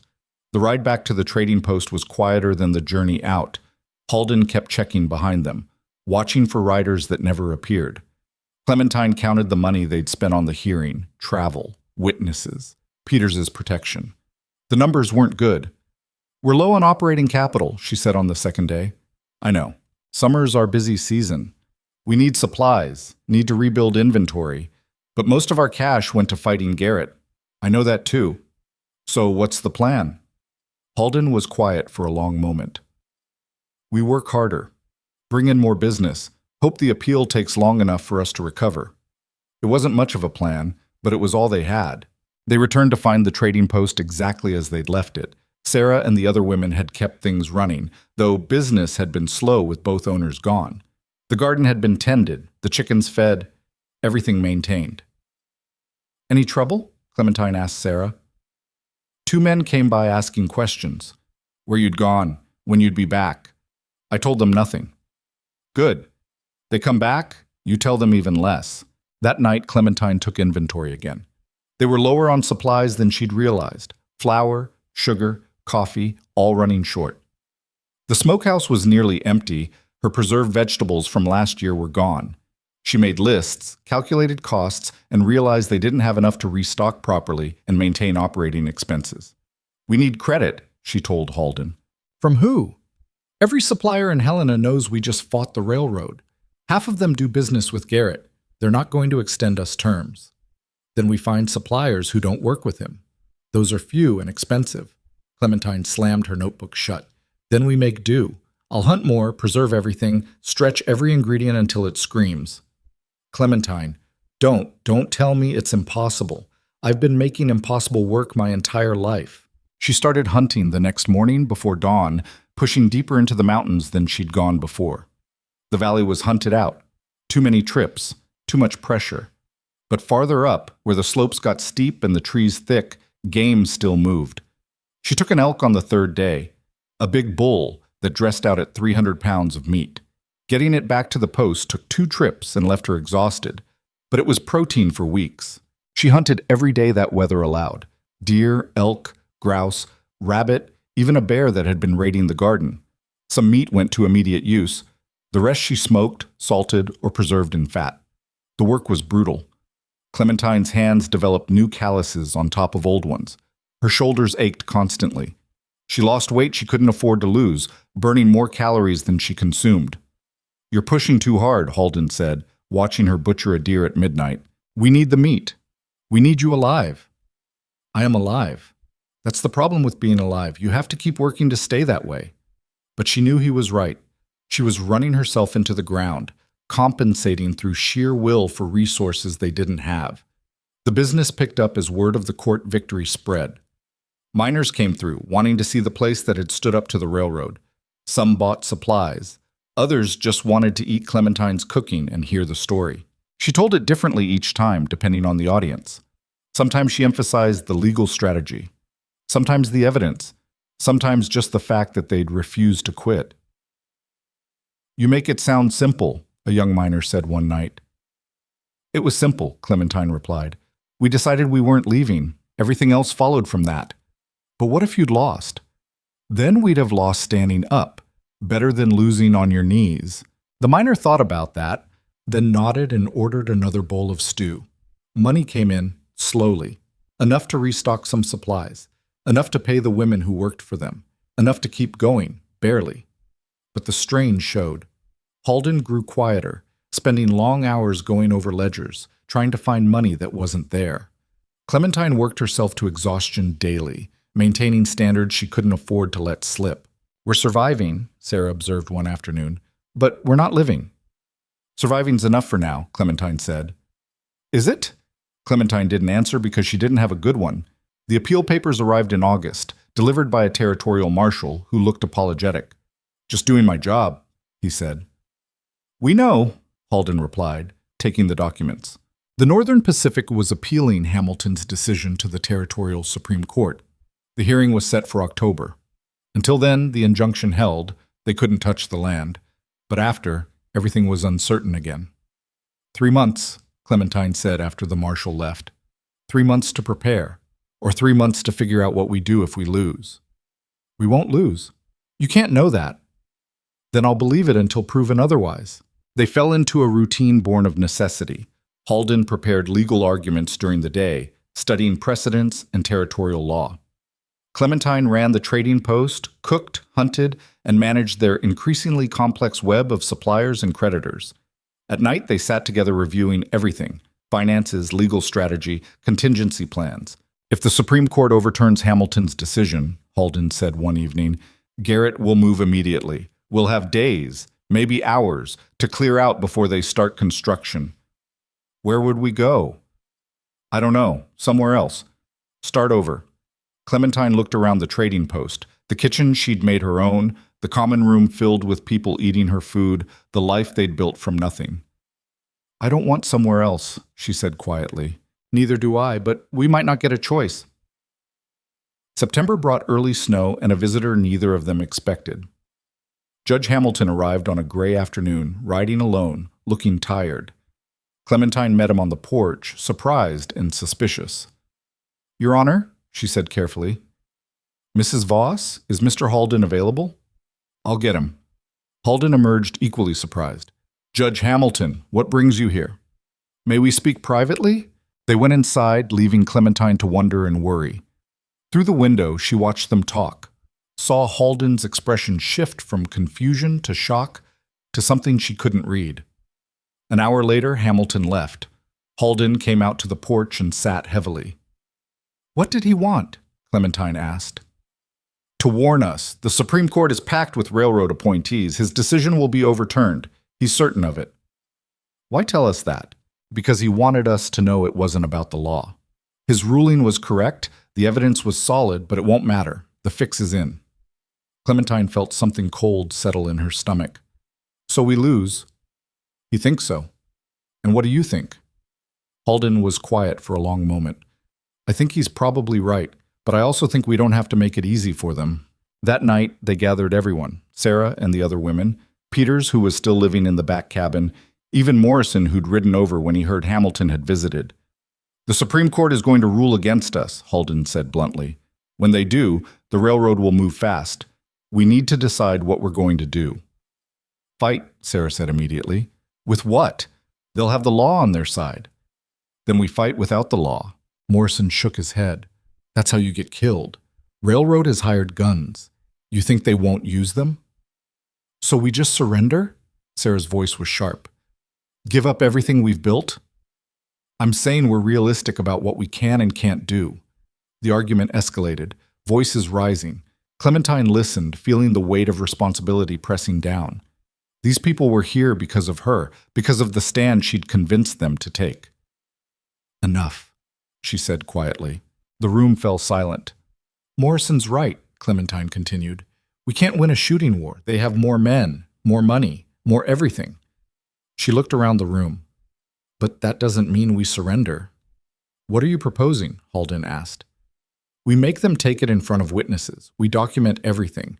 We make it so ugly and public that even if they win, they lose. How? We invite everyone. Every miner, every trapper, every person who's ever eaten here or been helped by us. We invite the newspapers. We make the eviction a spectacle they can't control. Peter spoke up, his voice hesitant. You want to turn it into a public relations problem. I want to turn it into a question people can't ignore. Do we live in a place where money and power can take anything they want? Or do people still matter? That won't stop them, Morrison said. No. But it might make them hesitate. Might give us leverage to negotiate better terms. Might make the next person who wants to fight them a little braver. Halden studied her. You're talking about losing strategically. I'm talking about losing with our eyes open instead of letting them blindside us. They spent the next weeks preparing. Halden drafted letters to every newspaper in the territory explaining the situation. Clementine reached out to everyone who'd ever passed through, inviting them to be present when the court decision came. The response surprised them both. Miners promised to come down from the camps. Trappers said they'd be there. Even some townspeople, ones who'd never visited the trading post, wrote saying they wanted to witness what happened. People are angry, Peters said, reading the responses. They see this as bigger than just you two. It is bigger, Clementine said. We're just the ones in the middle of it. The Supreme Court decision came in early October, delivered by the same apologetic marshal. Halden read it once, then handed it to Clementine without comment. The territorial Supreme Court had overturned Hamilton's decision unanimously. The railroad's eminent domain claim was valid. Rourke Halden and Clementine Voss had 30 days to vacate the property. Compensation was set at $2,000, less than Garrett's original offer. When? Clementine asked. 30 days? November 7th. Then we have 30 days to get ready. Word spread fast. Within a week, people started arriving, not to help them move, to witness the end. They camped around the trading post, a growing settlement of miners, trappers, and drifters who decided this mattered. Clementine fed them all. She cooked constantly, using up supplies they couldn't replace, serving anyone who showed up. If this was the end, she'd go out doing what she did best. Garrett arrived on November 5th with a delegation, lawyers, surveyors, and 20 hired men with rifles. I don't want violence, Garrett said, meeting Halden on the porch. But I will enforce the court order. We're not stopping you, Halden replied. We're just making sure everyone sees what enforcement looks like. Garrett looked at the crowd. Over 100 people now, maybe more. His expression tightened. This is a legal proceeding. So proceed legally. We'll be watching. That night, Clementine couldn't sleep. She walked through the trading post in the darkness, touching surfaces, remembering. The kitchen where she'd cooked thousands of meals, the common room where people had gathered, the life she'd built. She found Halden sitting alone, drinking. Couldn't sleep either? She asked. Seemed wasteful to spend our last nights here unconscious. Clementine sat beside him. Do you regret it? Fighting? No. You? No. They sat in silence, passing the bottle back and forth. What will you do after? Halden asked. I don't know. Find another kitchen somewhere. Start over. You? Same. Different place, same work. It's what we do. We could do it together, Clementine said carefully. Partners worked well. Halden smiled. Yeah, it did. November 7th dawned cold and clear. The crowd had swelled overnight. Over 200 people now, maybe more. They stood in rough formation around the trading post, silent witnesses. Garrett arrived with his delegation and his armed men. Behind them came wagons for demolition. A newspaper reporter from Helena stood with his notebook ready. Another from Butte. Even a sketch artist, hired to document the scene. This is your final opportunity, Garrett announced, his voice carrying across the crowd. Vacate peacefully or be removed. We're not resisting, Halden said, but we're not helping either. You want this land, you take it yourself. Garrett nodded to his men. They moved forward, entering the trading post. The sound of furniture being thrown, dishes breaking, carried clearly in the cold air. Each crash felt like a blow. Clementine stood rigid, watching men destroy what she'd built. They carried out the stove first, her stove, where she'd cooked everything, then tables, chairs, kitchen equipment. They piled it all in the yard like garbage. Sarah was crying. Peters looked away. Morrison's hands were clenched into fists. Clementine just watched, memorizing every face, every action. This was what power looked like when it stopped pretending to be anything else. When they started on the walls, axes biting into logs, pulling apart the structure, someone in the crowd shouted, "This is wrong!" Others joined. Not violence, just voices. Witnesses refusing to be silent. Garrett's men hesitated, looking to him for guidance. The reporters were writing frantically. The sketch artist's hands moved fast, capturing everything. "Keep working," Garrett ordered, but his voice had lost certainty. The demolition continued, but slower now, self-conscious under so many watching eyes. Each beam pulled down felt like a defeat, not just for Clementine and Halden, but for everyone watching. By noon, the trading post was rubble. 30 years of work, Halden's and Clementine's both, reduced to broken wood and scattered debris. Garrett approached with a bank draft. $2,000, as ordered by the court. Halden took it. "You won. I did what was necessary. Keep telling yourself that." Garrett turned to leave, then stopped. "For what it's worth, I respected what you built here. But business is business." "No," Clementine said. "Business is people. What you did was just theft with paperwork." Garrett didn't respond. He mounted his horse and rode away with his men, leaving destruction behind. The crowd began to disperse slowly. Some stopped to offer condolences. Others just left, defeated by what they'd witnessed. Sutton approached Clementine. "What now?" "Now we figure out what's next. You fought hard. We lost. You lost this, but you showed people it's possible to fight. That matters." After everyone left, Clementine and Halden stood in the ruins.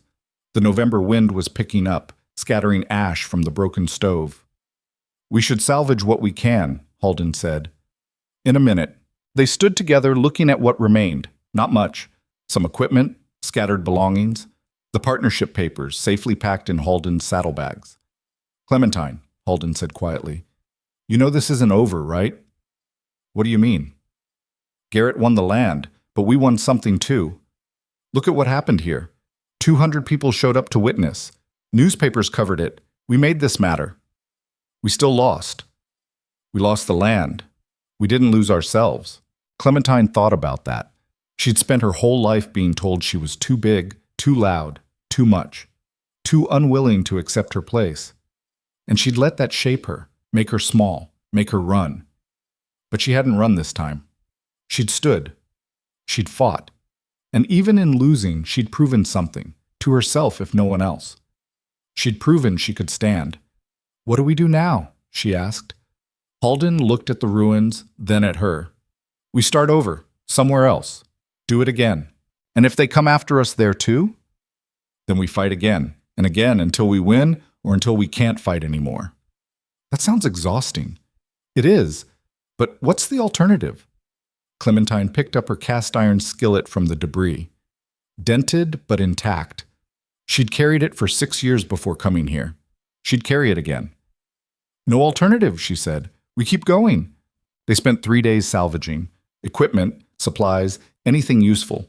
The women helped, Sarah and the others sorting through ruins, saving what could be saved. On the 4th day, they loaded everything onto wagons. Not much to show for a year of work, but more than Clementine had started with. Morrison came by with news. Chen found a location, abandoned way station about 40 miles west. Buildings rough but serviceable.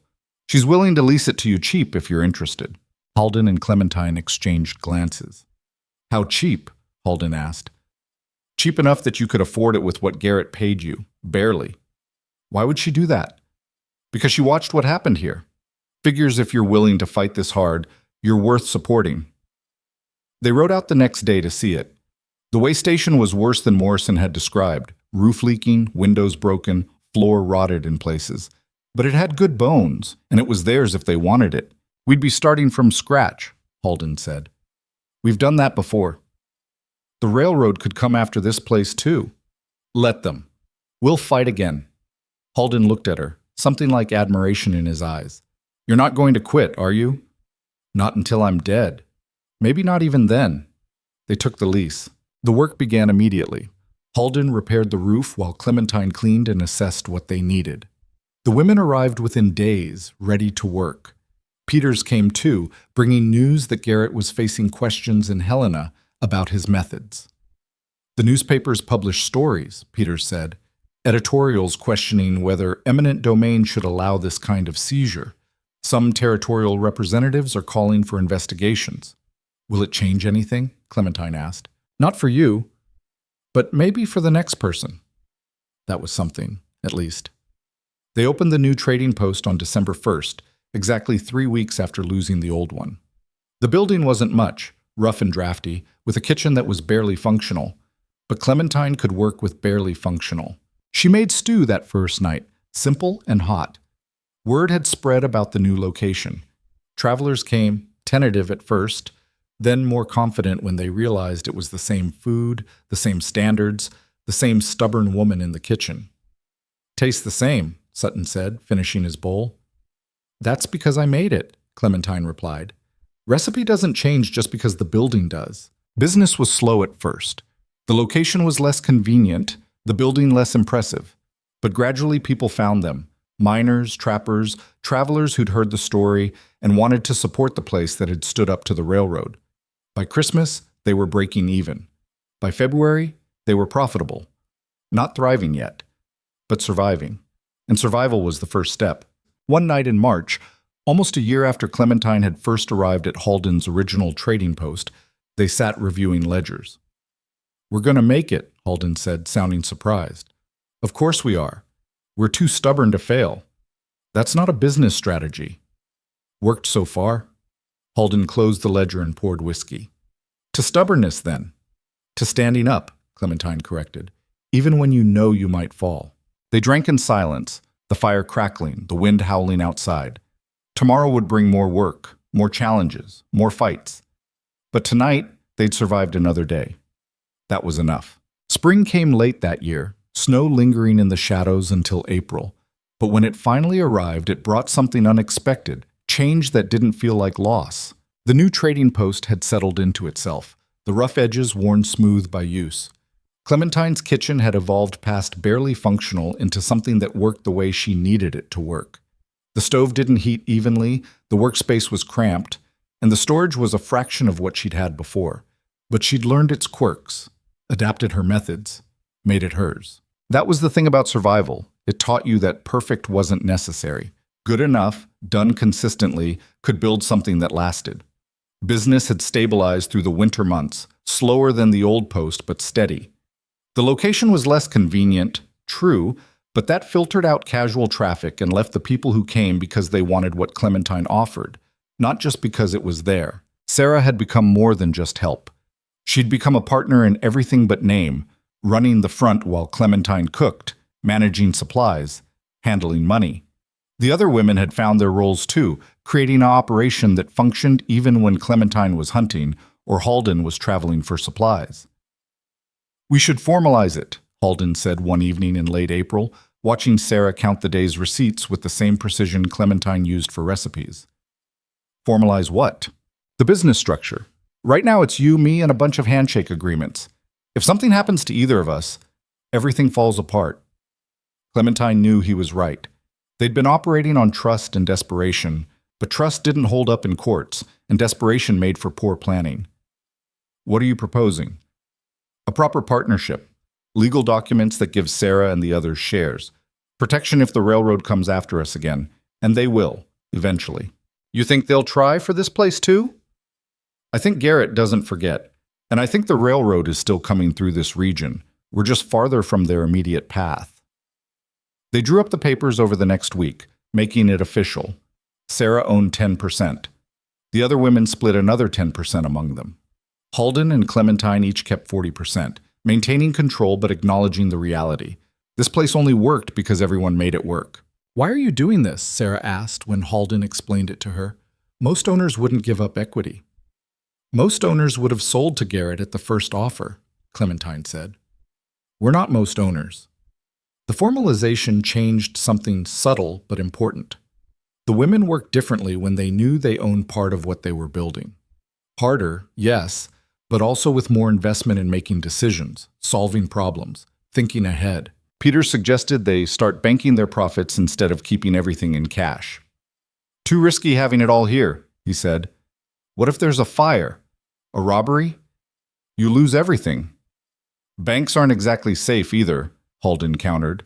I've seen them collapse, taking everyone's money with them. So split the difference. Keep operating capital here. Bank the rest in multiple institutions. Spread the risk. It was sound advice from a man who'd spent years watching corporations protect their interests. They took it, opening accounts in Helena and Butte, never keeping more than a month's operating expenses on site. These were the small victories that added up. Not dramatic, not the kind of thing people told stories about, but the foundation that let dramatic stands become possible. May brought news from Helena that Garrett was being investigated for his land acquisition methods. The stories Clementine and Halden's fight had generated, amplified by the public eviction, had created political pressure the territorial government couldn't ignore. It won't stick, Peters predicted when he heard. Men like Garrett have too many connections. But it'll slow him down, make him cautious. Cautious enough to leave us alone? Clementine asked. For now. Until the railroad needs this route, too. She appreciated his honesty, even as it frustrated her. There was no final victory, no moment when the fight ended permanently.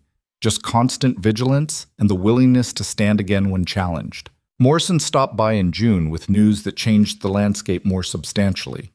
The territorial government, responding to the controversies around eminent domain, had passed new regulations requiring public hearings and stricter compensation standards before land could be seized. Because of what happened to you, Morrison said.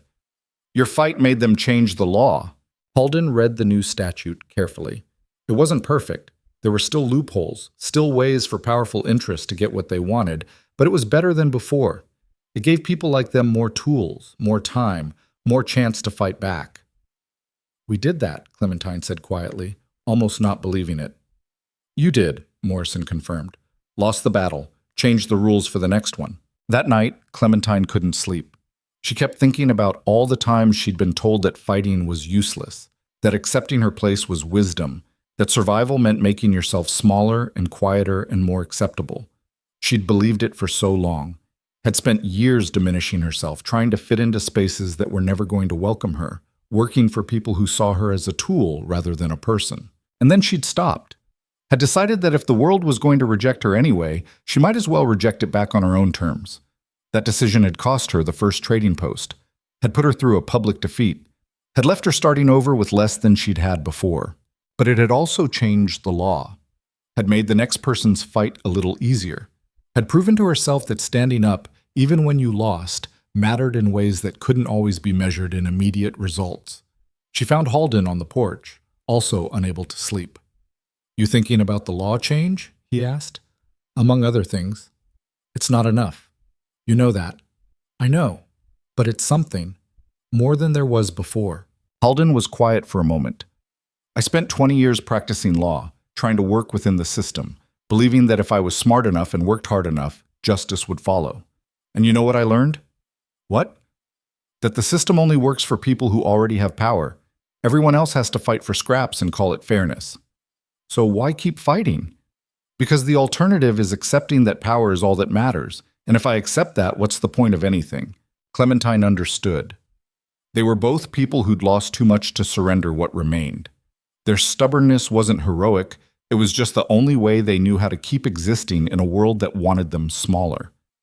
Summer brought their biggest test yet, though not from the direction they'd expected. A woman arrived in July, well-dressed and clearly out of place, riding a horse that cost more than most miners made in a year. She dismounted stiffly and approached the trading post with the careful steps of someone not used to rough country. I'm looking for Clementine Voss, she said. Clementine emerged from the kitchen, wiping her hands. That's me. The woman studied her with undisguised surprise. You're larger than I expected. I get that a lot. Who are you? Margaret Bellamy. I represent the Western Women's Property Alliance. We've been following your case against the Northern Pacific Railroad. Clementine had never heard of the Western Women's Property Alliance, but she gestured for Margaret to come inside anyway. Over coffee, Margaret explained. The Alliance was a group of women across the territories who'd been fighting for property rights, business ownership, and legal protections. Most were wealthy, educated, connected, nothing like Clementine. But your case caught our attention, Margaret said. A woman co-owner standing up to a major corporation. It's exactly the kind of visibility we need. I lost that case. You lost the property, but you won something more important: attention. People across the territories are talking about whether women should have the right to own businesses independently, whether partnership agreements should protect female partners equally. I'm not a cause, Clementine said carefully. I'm just someone who didn't want to lose what I'd built. That's exactly why you're valuable. You're not abstract political theory. You're a real person who fought a real fight. Margaret leaned forward. We want to help you. Legally, financially, whatever you need for the next time they come after you. In exchange for what? Your story. We want to publish accounts of what happened. Use it to advocate for stronger property protections for women. We want you to speak at gatherings, share your experience. Clementine felt instinctive resistance. She wasn't a speaker, wasn't comfortable being looked at, evaluated, held up as an example. She was a cook. That was all she'd ever wanted to be. But she also recognized opportunity when it appeared. I'll think about it, she said. After Margaret left, Halden asked the obvious question. What are you going to do? What do you think I should do? I think you should be careful. Organizations like that have their own agendas. They might want to use you for purposes that don't align with yours. And if their purposes help protect this place, then maybe it's worth the discomfort. Clementine spent a week thinking. She talked to Sarah, who thought it was a good idea. She talked to the other women, who were split. She talked to Peters, who warned about losing control of her own narrative. In the end, she decided based on a simple question: would this help prevent what happened to her from happening to someone else? The answer was maybe, and maybe was better than nothing. She wrote to Margaret agreeing to limited cooperation. She'd share her story, but wouldn't travel to give speeches. The Trading Post needed her more than political gatherings did. She'd allow them to publish accounts, but would review everything before it went public. Margaret agreed, perhaps sensing that pushing harder would lose Clementine entirely. The first article appeared in a Helena newspaper in September. It was titled, "The Woman Who Stood Against the Railroad," and told Clementine's story with a romanticism that made her deeply uncomfortable. They make it sound like I'm some kind of hero, she complained to Halden. I'm just stubborn. Heroes are usually just stubborn people who got lucky enough to survive their stubbornness, Halden replied. More articles followed, in newspapers across the territories. Some were sympathetic, portraying her as a victim of corporate greed. Others were critical, suggesting she was an agitator preventing legitimate development. A few managed to be both simultaneously. The attention brought new customers, people who came to see the woman from the articles, to eat her food and decide for themselves what they thought. Some left disappointed that she wasn't more dramatic or inspiring in person. Others seemed to appreciate that she was exactly what the articles described, a large woman who cooked well and didn't take nonsense. Business increased. Not dramatically, but enough to matter. Enough to build a cushion against the next crisis. And the next crisis came in October, exactly when Peters had predicted. Surveyors appeared again, marking trees farther west than before. The railroad had finalized its route, and while it didn't go directly through the new trading post, it came close enough to matter. They'll want right-of-way, Halden said, studying the survey marks. Access roads, supply depots. They won't need the main building, but they'll need our land. So we fight again. With what? We're better prepared than before, but Garrett knows our tactics now. He'll have learned from last time. Then we'll have to be smarter. Clementine reached out to the Alliance, explaining the situation. Margaret's response was immediate and useful.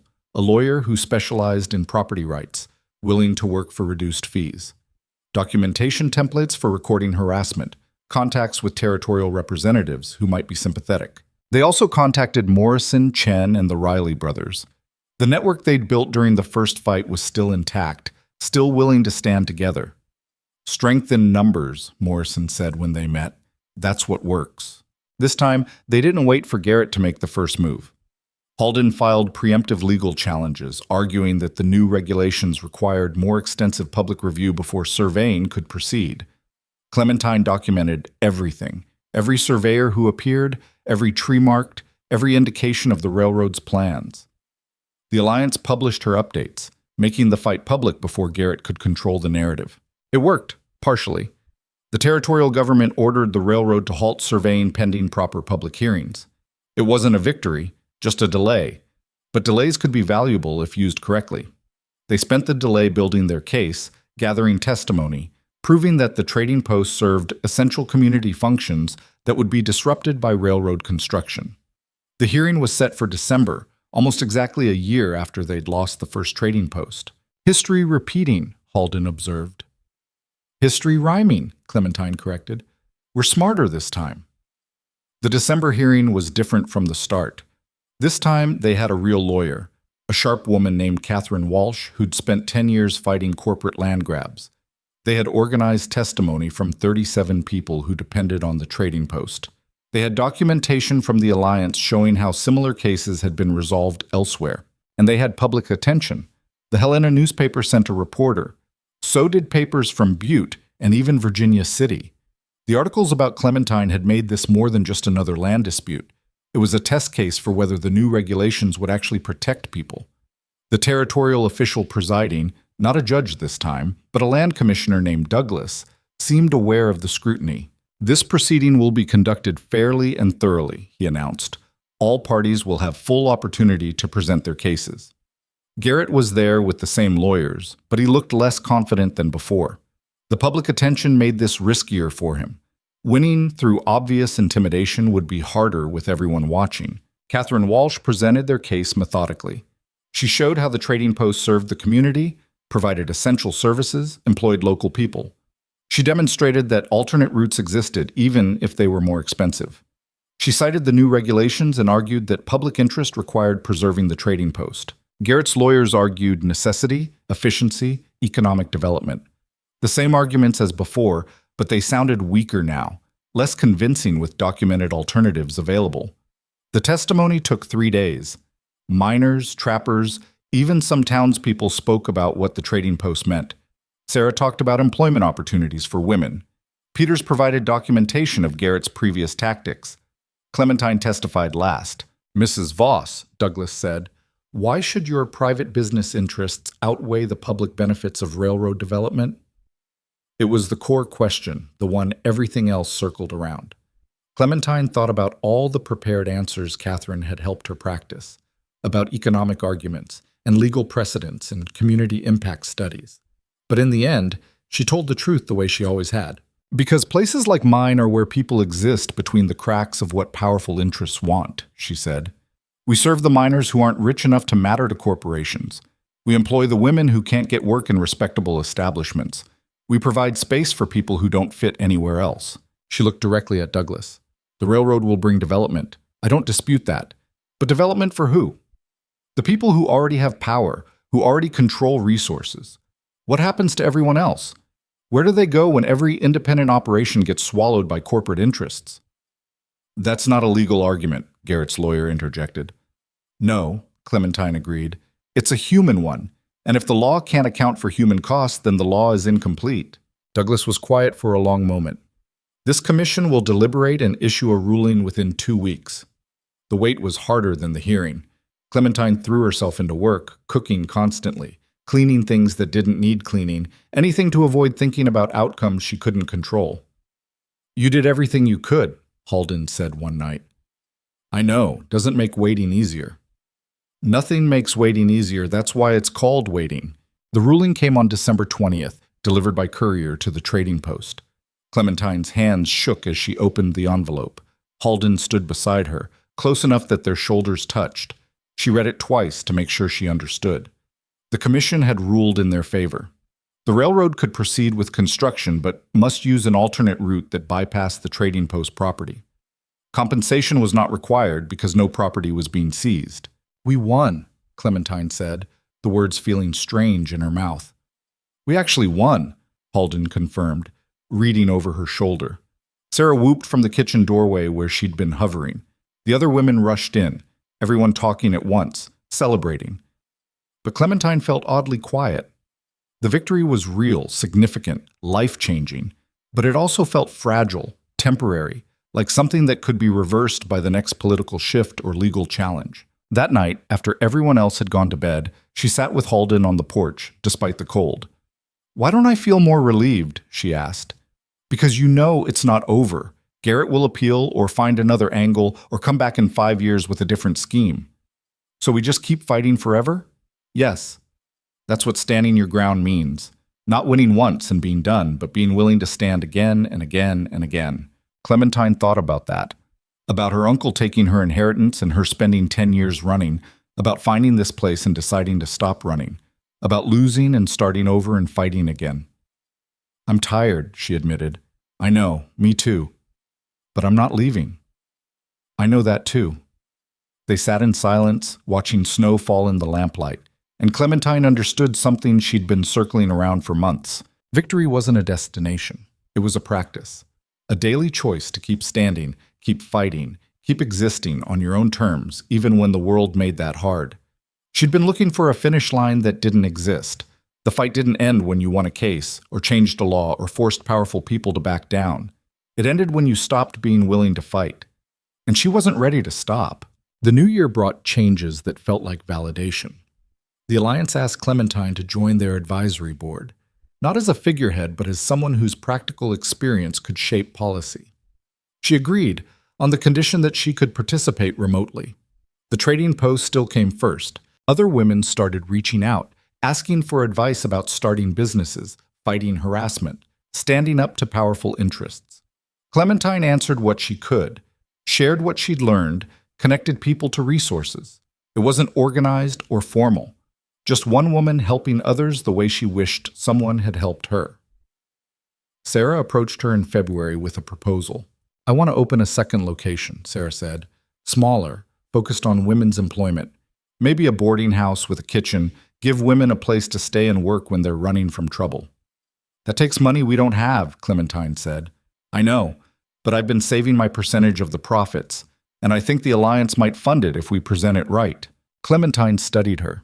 Sarah had arrived a year ago bruised and frightened, running from a husband who'd hurt her. Now she was proposing expansion, growth, taking what she'd learned and building on it. Write up a proposal, Clementine said. We'll review it together. Sarah's smile was brilliant. Really? Really? This place works because we help each other. Why shouldn't that expand? The proposal took 3 months to develop. Sarah worked on it with Peters's help, creating budgets and operational plans. Catherine Walsh reviewed the legal structure. The Alliance provided funding contacts. In May, they opened the boarding house in a small settlement 40 miles east. 6 rooms, a communal kitchen, employment assistance for women who needed it. Sarah ran it with 2 other women from the trading post, maintaining the same principles. Work hard, watch each other's backs, don't accept abuse from anyone. It struggled at first. New ventures always did, but gradually it found its footing. Women arrived, some staying just long enough to get on their feet, others settling in more permanently. The kitchen became known for decent food at fair prices, just like the trading post. You're building something, Halden observed, watching Clementine review Sarah's monthly reports. We're building something, Clementine corrected. This only works because everyone contributes. You started it. I started running and eventually stopped. Everything else followed from that. By summer, the pattern of their lives had settled into something sustainable. The trading post was profitable, the boarding house was breaking even, and the network of women helping women had expanded to include operations in 3 other settlements. It wasn't grand or dramatic, just practical support for people who needed it, built one connection at a time. Garrett appeared one final time in August, riding up to the trading post alone. Clementine met him on the porch, wary but not afraid. I'm not here to threaten you, Garrett said, dismounting. I'm here to admit defeat. What? The commission's ruling stood up on appeal. The railroad went with the alternate route. It cost us millions and delayed construction by a year. He looked at her directly. You won, completely. Clementine didn't know what to say. I wanted you to know, Garrett continued, that I respect what you did. I didn't agree with it, and I fought you as hard as I could, but you stood your ground and won. That's rare. Why tell me this? Because I'm tired too. Tired of fighting people instead of building things. Tired of victories that feel like defeats because of what they cost. He paused. I'm leaving the railroad, opening my own land development company, doing things differently. Thought you should know. After he rode away, Halden came out. What did he want? To say he was wrong, or something close to it. Do you believe him? I don't know, but I think he believes it. That's something. The years that followed weren't easy. Survival never was. But they were hers. The trading post thrived, becoming a landmark people traveled to deliberately. The network of women's operations expanded to 7 locations across the territories. The alliance made real progress on property rights legislation, partly because Clementine and others like her provided concrete examples of why it mattered. Clementine never became comfortable with attention or praise. She was still just a cook, still more interested in perfecting her recipes than in being anyone's symbol. But she'd learned to accept that her choices had meaning beyond herself, that standing up when she wanted to run had created space for others to stand too. Halden stayed, their partnership deepening into something that might have been friendship or might have been more. They never defined it precisely, too focused on daily survival to worry about labels. Sarah eventually opened her own place, taking the lessons she'd learned and building something entirely her own. The other women did the same, spreading across the territories, creating a loose network of independent operations that supported each other. And Clementine kept cooking. That was what she did, what she'd always done, what she'd keep doing until her hands couldn't hold a knife anymore. She made food that reminded people there was more to life than just getting through it. She created spaces where people could exist without apologizing for it. It wasn't world-changing work, just human work, done consistently with care. 10 years after that first cooking contest in Fort Benton, Clementine stood in her kitchen, the third one she'd built from scratch, and made stew. Venison, vegetables, herbs, salt, pepper.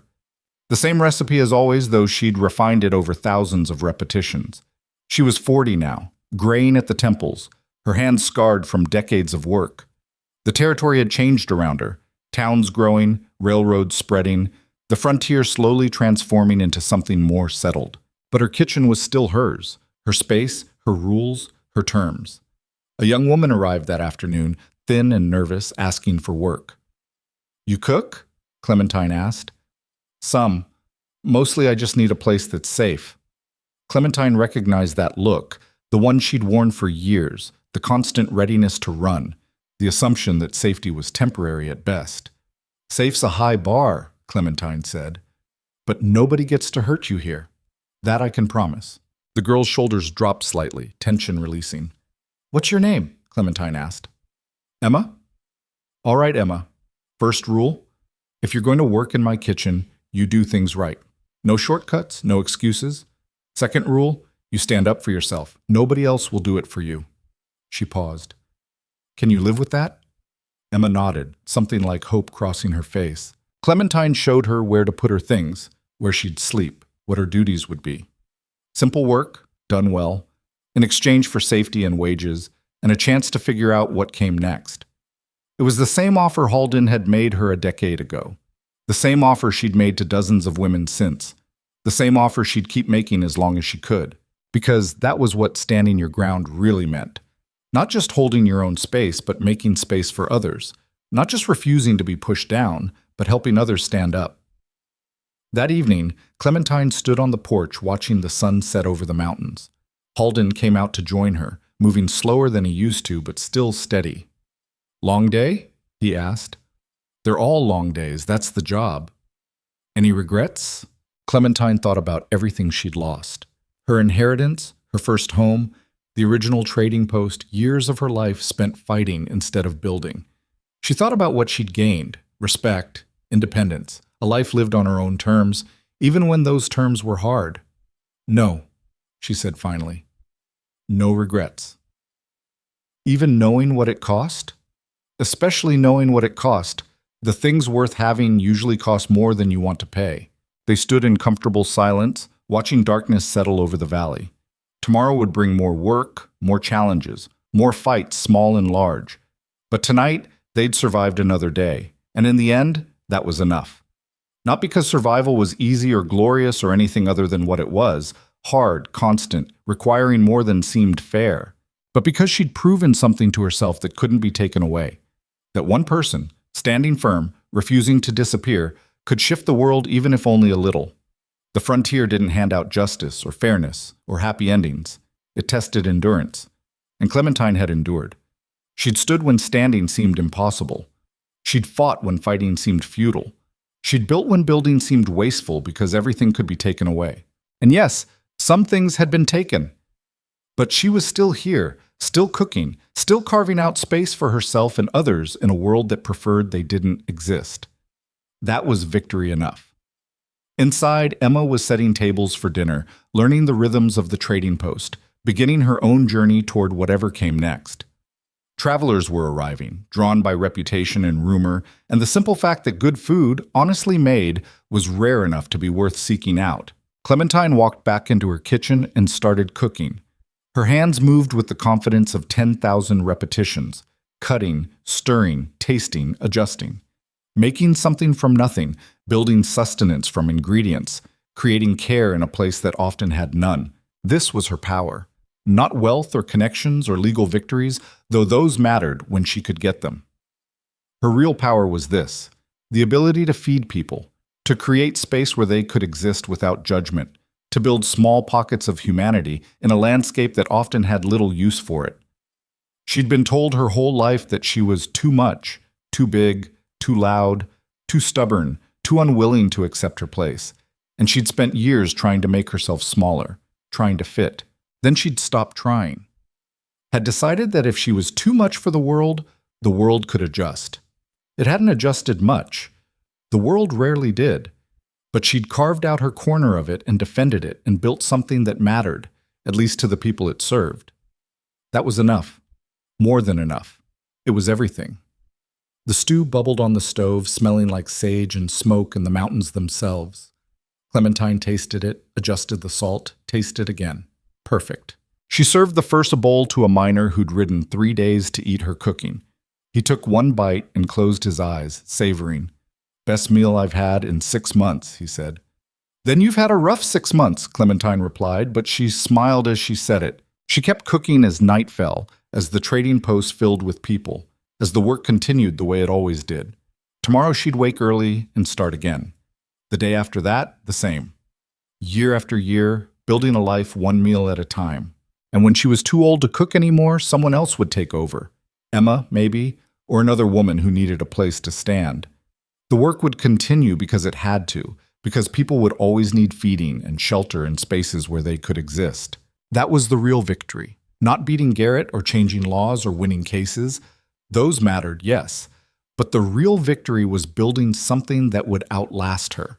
Something that would keep providing space and safety and sustenance long after she was gone. She'd started as a woman with nothing but a pack and her knives, dismissed and invisible, surviving at the edges of other people's worlds. She'd end as a woman who'd built worlds of her own, spaces where being dismissed and invisible weren't tolerated, where survival was just the beginning and not the final goal.